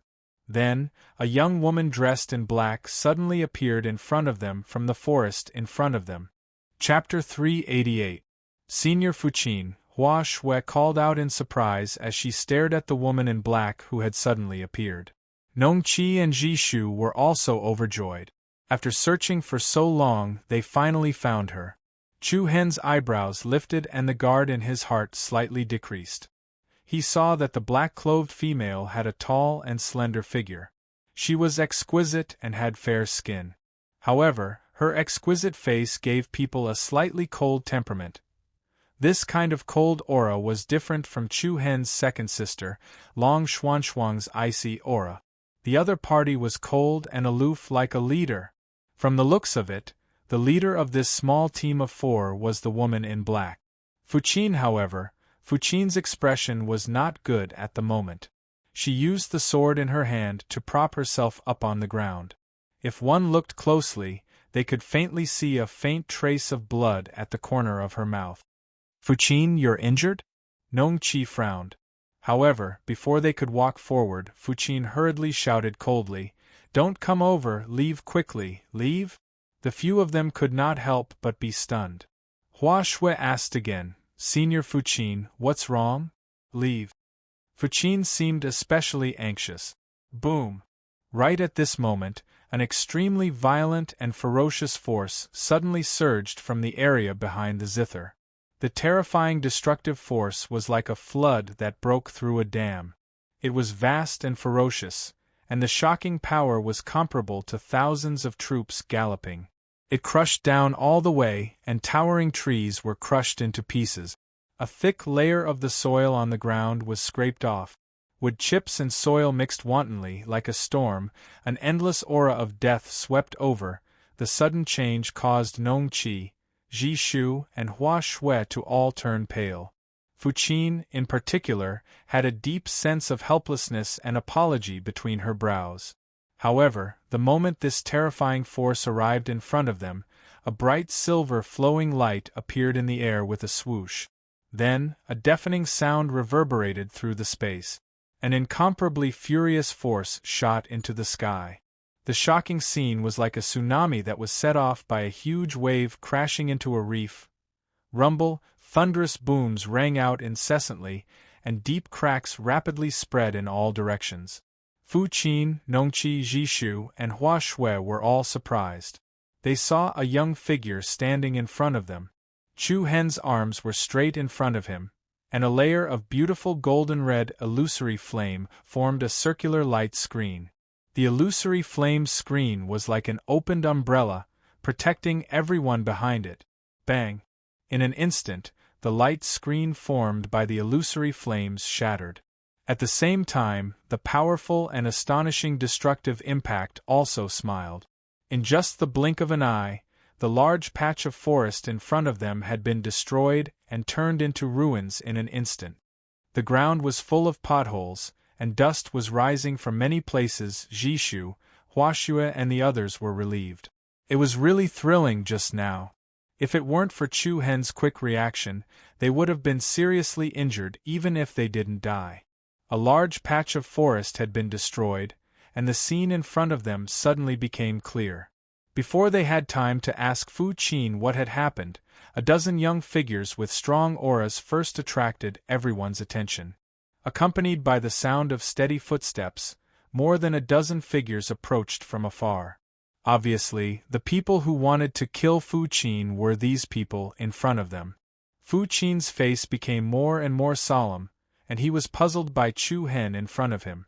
In the blink of an eye, the dozen people came in front of Chu Hen and the others. "It's you." A slightly startled female voice came out from the group. Chu Hen was also slightly astonished. He actually knew the woman who spoke. Not only did he know her, he also came from the same place. Furthermore, they even had a conflict in the Inscription Masters Guild in the imperial city of the Sacred Star Dynasty. The other party was none other than the genius spiritual tattooist of the capital, Zhen Yi, and also the niece of the only spiritual tattooist in the capital, Zhen Danxian. In that case, the group in front of him was the disciples of the otherworldly spirit sect. Junior sister Zhen Yi knows this person? The person who spoke was a young man dressed in green. Yes, more than that.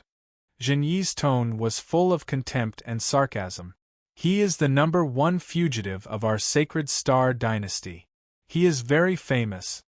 Zhen Yi raised her thin eyebrows slightly, a look of gloating disdain. At that time, when Chu Hen competed with her in the Spiritual Tattooist Guild, Chu Hen won despite being weaker than her. This had always been a humiliation to Zhen Yi. Later, Zhen Yi even destroyed the repair of the illusory spirit clock, causing the 2 senior spiritual tattooists that Yuda had made an appointment with to stand up. In the end, Chu Hen cooperated with Yu De, Zhu Tong, and Wen Hong to repair the illusory spirit clock. This slap in the face time and time again caused Zhen Yi to resent Chu Hen even more. Who would have thought that in just a few days, there would be a huge change in the imperial city, and Chu Hen would fall from the peak to the bottom, becoming the greatest fugitive in the history of the Sacred Star Dynasty. What Zhen Yi did not expect was that she would meet him here today. Heh! Chu Hen smiled indifferently. Even though he was facing so many people from the otherworldly spirit sect, he did not panic in the slightest.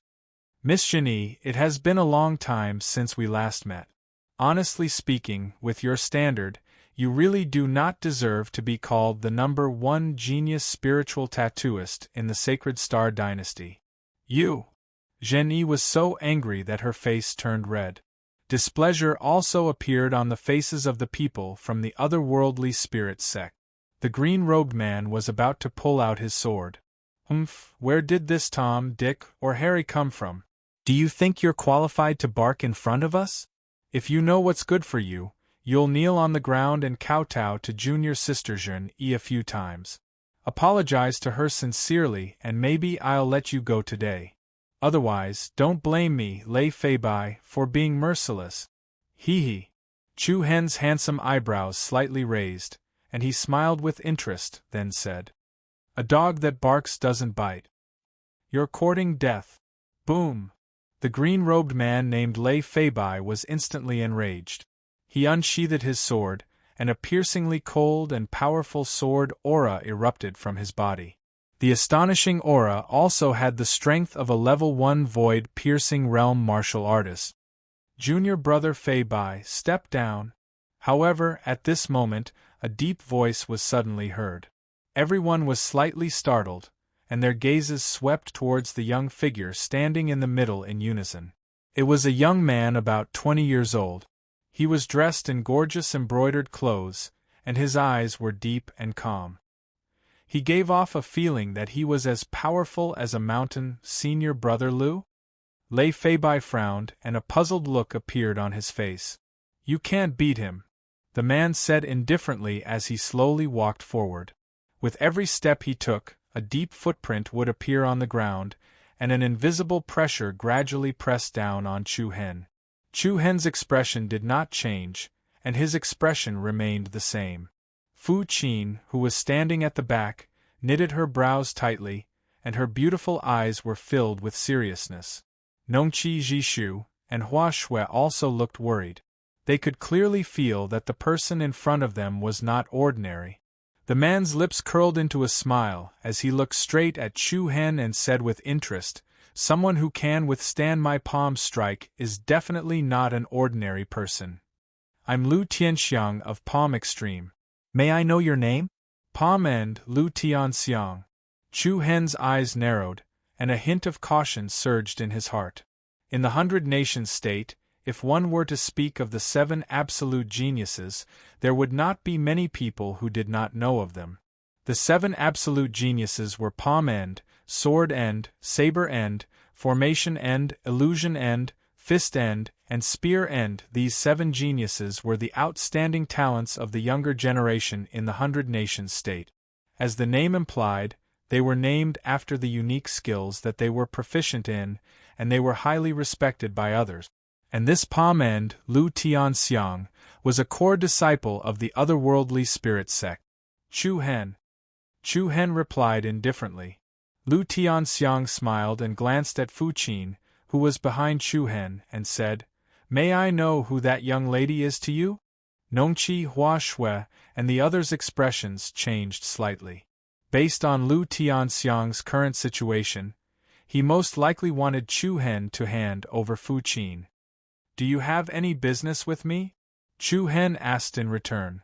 This young lady injured a disciple of my otherworldly spirit sect. Do you have any objections to me making her stay?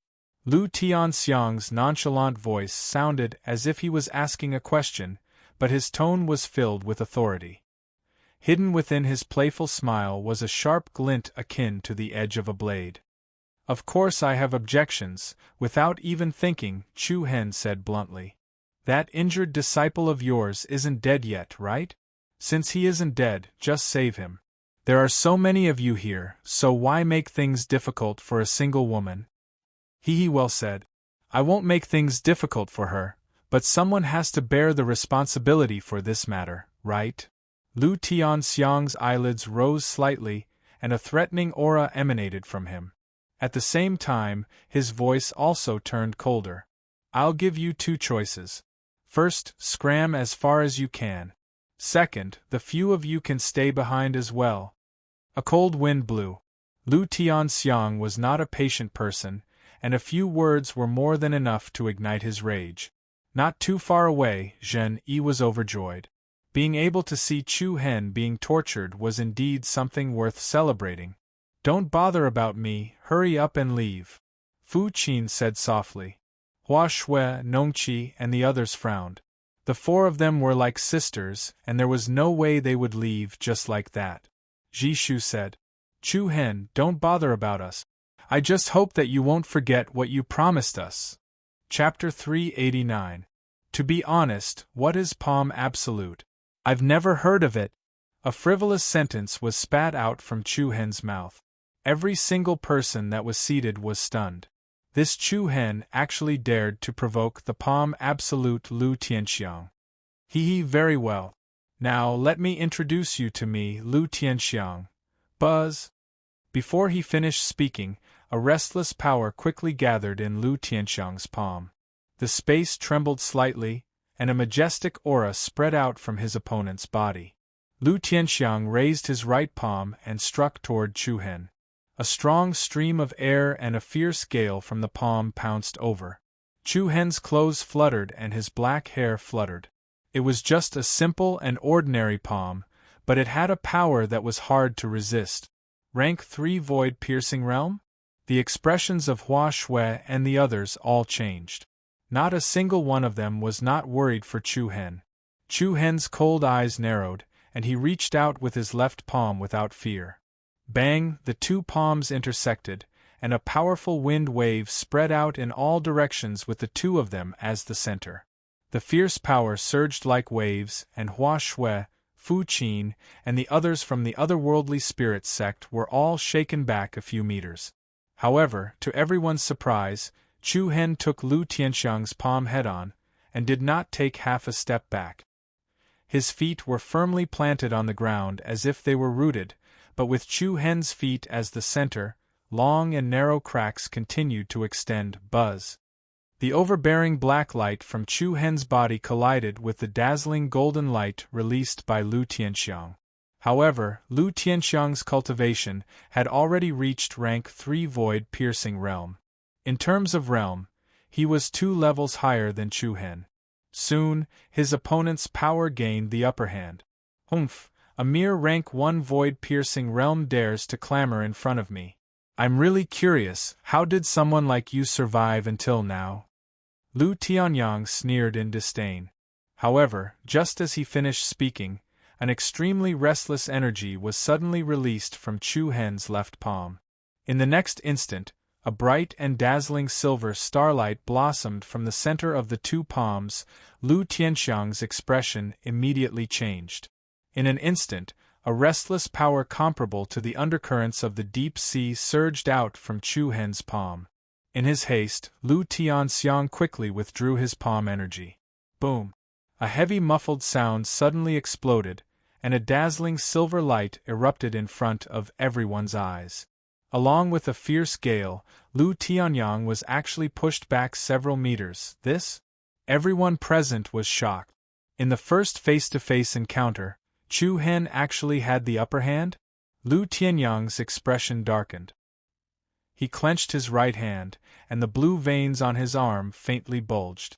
Just now, the power that suddenly erupted from Chu Hen's palm was particularly astonishing. Even Lu Tianyang faintly felt a trace of danger. Fortunately, he withdrew his palm quickly. Otherwise, it would probably be embarrassing. Palm extinction? The corner of Chu Hen's mouth raised a faint arc. With a shing sound, Limitless Fong appeared in his hand. The sharp blade light was like a flickering light and passing shadow, cutting horizontally towards the opponent's throat. "I'll tell you why I've survived until now." Hiss! The incomparably sharp sound of wind breaking pierced everyone's eardrums. The black saber arrived before Lu Tianyang in the blink of an eye. Lu Tianyang's eyes turned cold, but he did not dodge. Instead, he raised his palm and heavily slapped the back of Limitless Fong from below. Chu Hen's attack immediately deviated from its original trajectory, and the edge of the saber tilted upward. Humph! Lu Tianyang took advantage of the situation and struck a palm towards Chu Hen's chest. The active and restless Zhen Yuan converged in his palm at an extremely fast speed into a rapidly rotating golden cyclone. This palm was enough to grind a rock into powder. The attack was so fast that there was nowhere to dodge. "Chu Hen, be careful!" Hua Shui hurriedly shouted. On the other hand, Zhen Yi, Lei Feibai, and the others from the otherworldly spirit sect all had cold and contemptuous smiles on their faces. Swoosh! Just at this moment, Chu Hen instantly left behind an afterimage in his original position. Together with a silver stream of light that streaked through the air, Chu Hen immediately flashed behind Lu Tianxiang. With a backhand slash, he slashed at his opponent's back. So fast! Everyone was shocked, and Lu Tianyang's expression also changed slightly. However, as one of the 7 ultimate prodigies, Zhang Ju would not be so easily ambushed by Chu Hen. Lu Tianyang clasped his palms together, and a powerful aura surged into the sky. Furious palm force, Wung boom! In an instant, a dazzling golden light as bright as the sun erupted from Lu Tianyang's body. Every inch of his body, front and back, left and right, unleashed a terrifying force of impact. Clang! A metallic sound reverberated in the air. It was as if Chu Hen's saber had struck a metal plate, and a series of sparks splashed out. Even his arm felt a little numb. "Heh, with that little strength of yours, you want to learn from others and launch a sneak attack?" Lu Tianyang turned around and formed a palm saber with one hand, swiftly slashing toward Chu Hen's chest. Fire Cloud Palm Saber. Wung wung, accompanied by a scorching wave of air, Lu Tianyang's palm saber emitted a tangible red flame as it moved. It was filled with murderous intent and the aura of death. However, Chu Hen did not dare to take the attack head-on. He once again performed alcade to dodge. A bright silver light shot out, and Chu Hen instantly left the ground and flew into the air. "Let's see how long you can hide." Lu Tianyang followed closely behind. He raised his hand and slashed. A fiery red palm saber was like a crescent moon, dragging a string of scorching waves in the air as it chased after Chu Hen with an unstoppable force. Chu Hen's eyes turned cold. He swung his black saber and slashed at the fire cloud palm saber. Bang! The powerful palm saber and air saber exploded like a fireball. A rain of light exploded in the sky. One had to admit that Lu Tianyang's reaction speed and fighting ability were indeed shocking. He caught up with Chu Hen in an instant. The mighty palm energy surged like a flood and was as powerful as a mountain. One wave after another, it swept toward Chu Hen with the power to topple mountains and overturn seas. It was as if thousands of soldiers and horses were charging at each other. Wherever the power went, the space would tremble. The corners of Chu Hen's eyes turned cold. There was a hint of seriousness between his brows. Soon after, both of his hands grasped the hilt of the blade. A powerful black brilliance rose up and a peerless domineering aura spread in all directions. Circles of black ripples revolved up and down with Chu Hen as the center. It was as if a demonic god was dancing. Limitless, demonic slash. Along with Chu Hen's shout, a 300-meter-long sky slash slashed across the sky. The sound was like thunder, and it slashed forward with the power to split a mountain. Boom! The world lost its color, and the cold wind covered the sky. Chapter 390. Limitless demonic slash, boom! An inexhaustible aura burst out of Chu Hen's body. A black blade aura, nearly 100 meters wide, cut open the surging palm energy with the force of thunder under the shocked gazes of the people below. The overlapping palm energy shockwave was like a tsunami that was split open. Chu Hen's blade seemed to come from the hand of a demon god. It then attacked the palm end, Lu Tianyang, who was in the rear area with unstoppable force. Humph, you do have some skill. No wonder you dare to be so arrogant. Lu Tianyang was secretly shocked. He did not expect Chu Hen to be able to burst out such a powerful force with the strength of the first rank of the void-piercing realm. Facing the black blade aura, Lu Tianyang struck out more than 10 palms in an instant. With each palm, the space trembled violently. The vigorous palm energy gathered together and immediately transformed into an incomparably huge golden palm shadow. Boom! The blade aura and the palm shadow intersected. The sky darkened and the earth shook in all directions. The two extremely destructive forces collided and clashed. The deafening explosion sounded like two mountains colliding together. The disorderly blade aura and palm energy burst out wantonly. The scattered chi splashed everywhere, and the airflow between heaven and earth became abnormally chaotic. The shocking residual power pressed down. Everyone on both sides revealed a shocked expression. "Who is this person?" Fu Qin asked in a low voice. "His name is Chu Hen. He is our new sect master," Hua Shui replied. "New sect master?" Fu Qin frowned. She was both surprised and stunned. What happened? Sect Master Gong Yang passed down the Sect Master Kuan Lu token, and the jade ran sword to him before running away. Ji Shu gave a simple explanation. Fu Qin's frown deepened. "Gong Yang, you casually found someone to take over as the Sect Master of Kunlia's sect. This was too much of a joke. Senior Sister Fu Qin, don't ask first. Eat this recover pill first." Hua Shui saw that Fu Qin's face was pale. She was seriously injured. She quickly took out a pill and gave it to her. Fu Qin swallowed the Great Return pill and began to regulate his breathing. The crowd from the otherworldly demonic sect stared at the battle between the two men in the sky with slight surprise in their eyes. The green-clothed man, Lei Feibai, who had wanted to draw his sword and attack Chu Hen previously, had an ugly expression on his face. Fortunately, he was stopped by Lu Tianyang in advance. Otherwise, he would have been completely destroyed by Chu Hen. Zhen Yi's eyes were cold, and her face was filled with coldness. It had only been about half a year since the incident in the Imperial City caused by Chu Hen. In just half a year, his strength had already reached a level that was comparable to one of the 7 absolute prodigies. This was truly shocking. Although she was surprised, in Zhen Yi's opinion, although the combat strength Chu Hen displayed just now was shocking, it was definitely not at the level where he could defeat Lu Tianxing. Boom! Bang! Sparks flew in the fierce confrontation. The palm shadows and the saber lights that filled the sky collided and intersected wantonly, causing all kinds of heavy and violent explosions in the air. Lu Tianxing's palm momentum was astonishing, and it shook the surroundings. Chu Hen's saber momentum soared into the sky, and it was extremely domineering. After a series of fierce clashes, neither of them gained the upper hand. Triple heart-shattering palm. Lu Tianyang shouted loudly. He furiously raised his palm and struck towards Chu Hen with a might that could shake the heavens. The frightening palm energy separated from his opponent's palm and transformed into 3 palm prints in the air, each of the palm imprints magnified as they moved.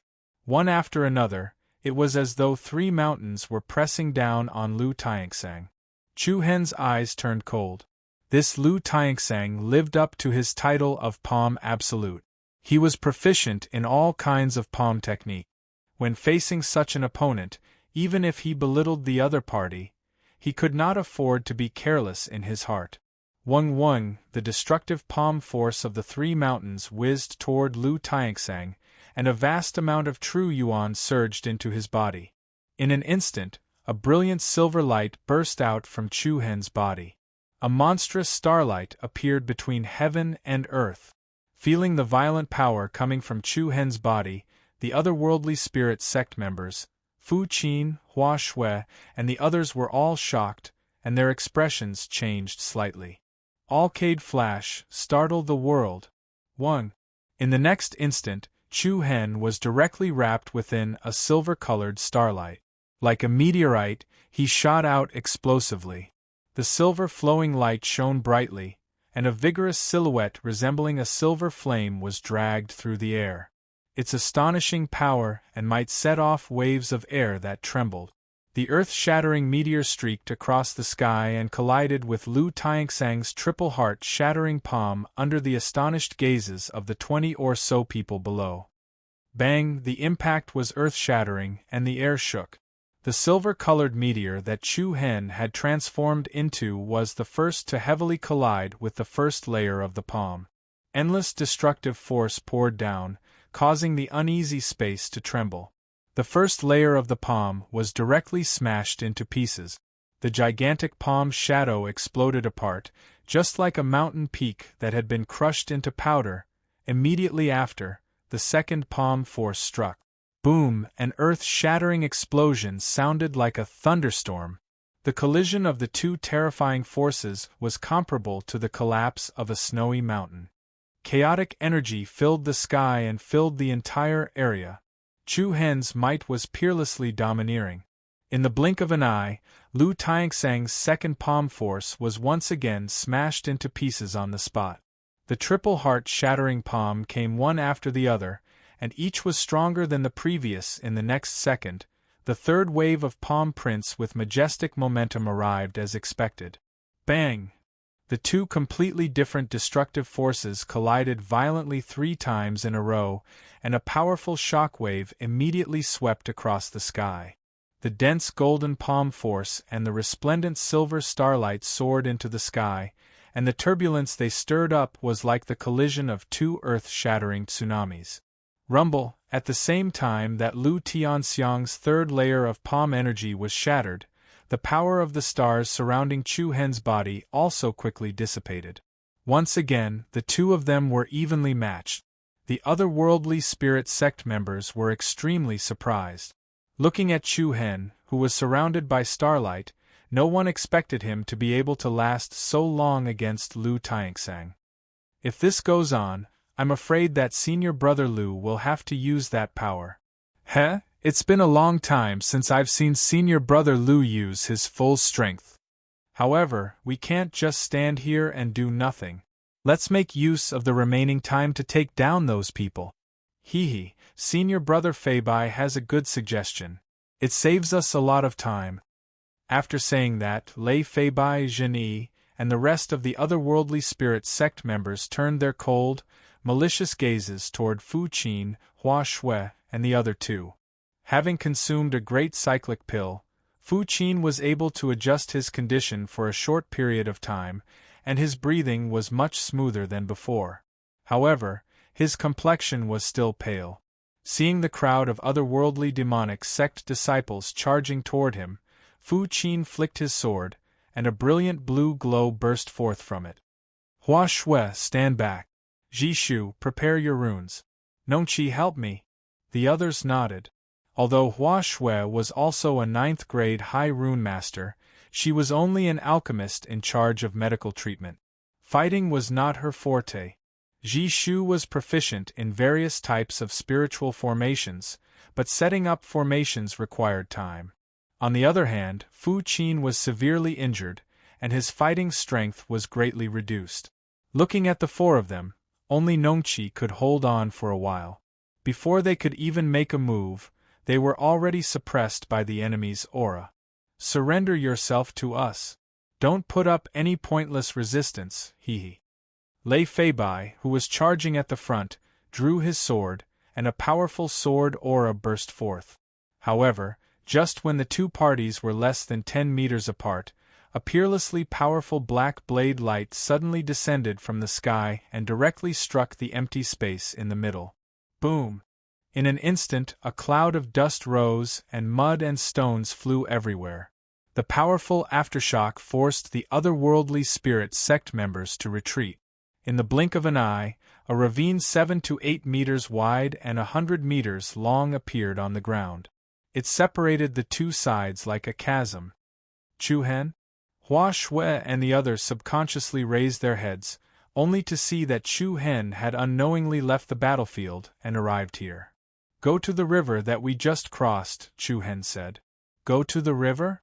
The four of them were taken aback. What were they going to do there? Before the four of them could ask anything, Chu Hen moved his palm, and several bunches of white flowers appeared in his hand. Seeing the flowers, Ji Shu was the first to understand Chu Hen's intention. She quickly said, "Let's go." "Listen to him, let's go to the river." Then, they turned around and left. At the same time, Lu Tianyang chased after Chu Hen. Do you think you can escape?" "Hee hee." A mischievous smile appeared on Chu Hen's face. "This is our first meeting, and I didn't bring any gifts with me. These flowers are just a token of my respect. I'll give them to everyone here." Thus, Chu Hen tossed the bouquets of flowers in his hand toward the group from the otherworldly demonic sect. Following which, Chu Hen raised his hand and sent out a palm strike. Pung!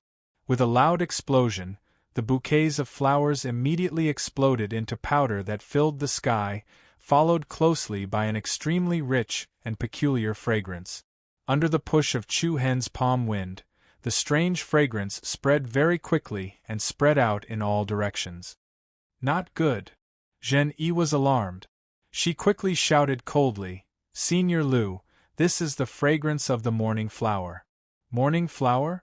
Lu Tianyang's eyes widened in shock and anger. "You bastard! Ha ha ha ha, Miss Zhen Yi, congratulations on answering correctly. Your reward will be here soon." Wung wung, in less than 10 seconds, a loud noise came from afar and approached everyone's ears. Hearing this noise, everyone felt as though they had heard the cry of the dead. Everyone's expression changed drastically. They saw swarms of black dots flying toward them from the mountain stream in the distance. They covered the sky and covered the earth, like a swarm of locusts.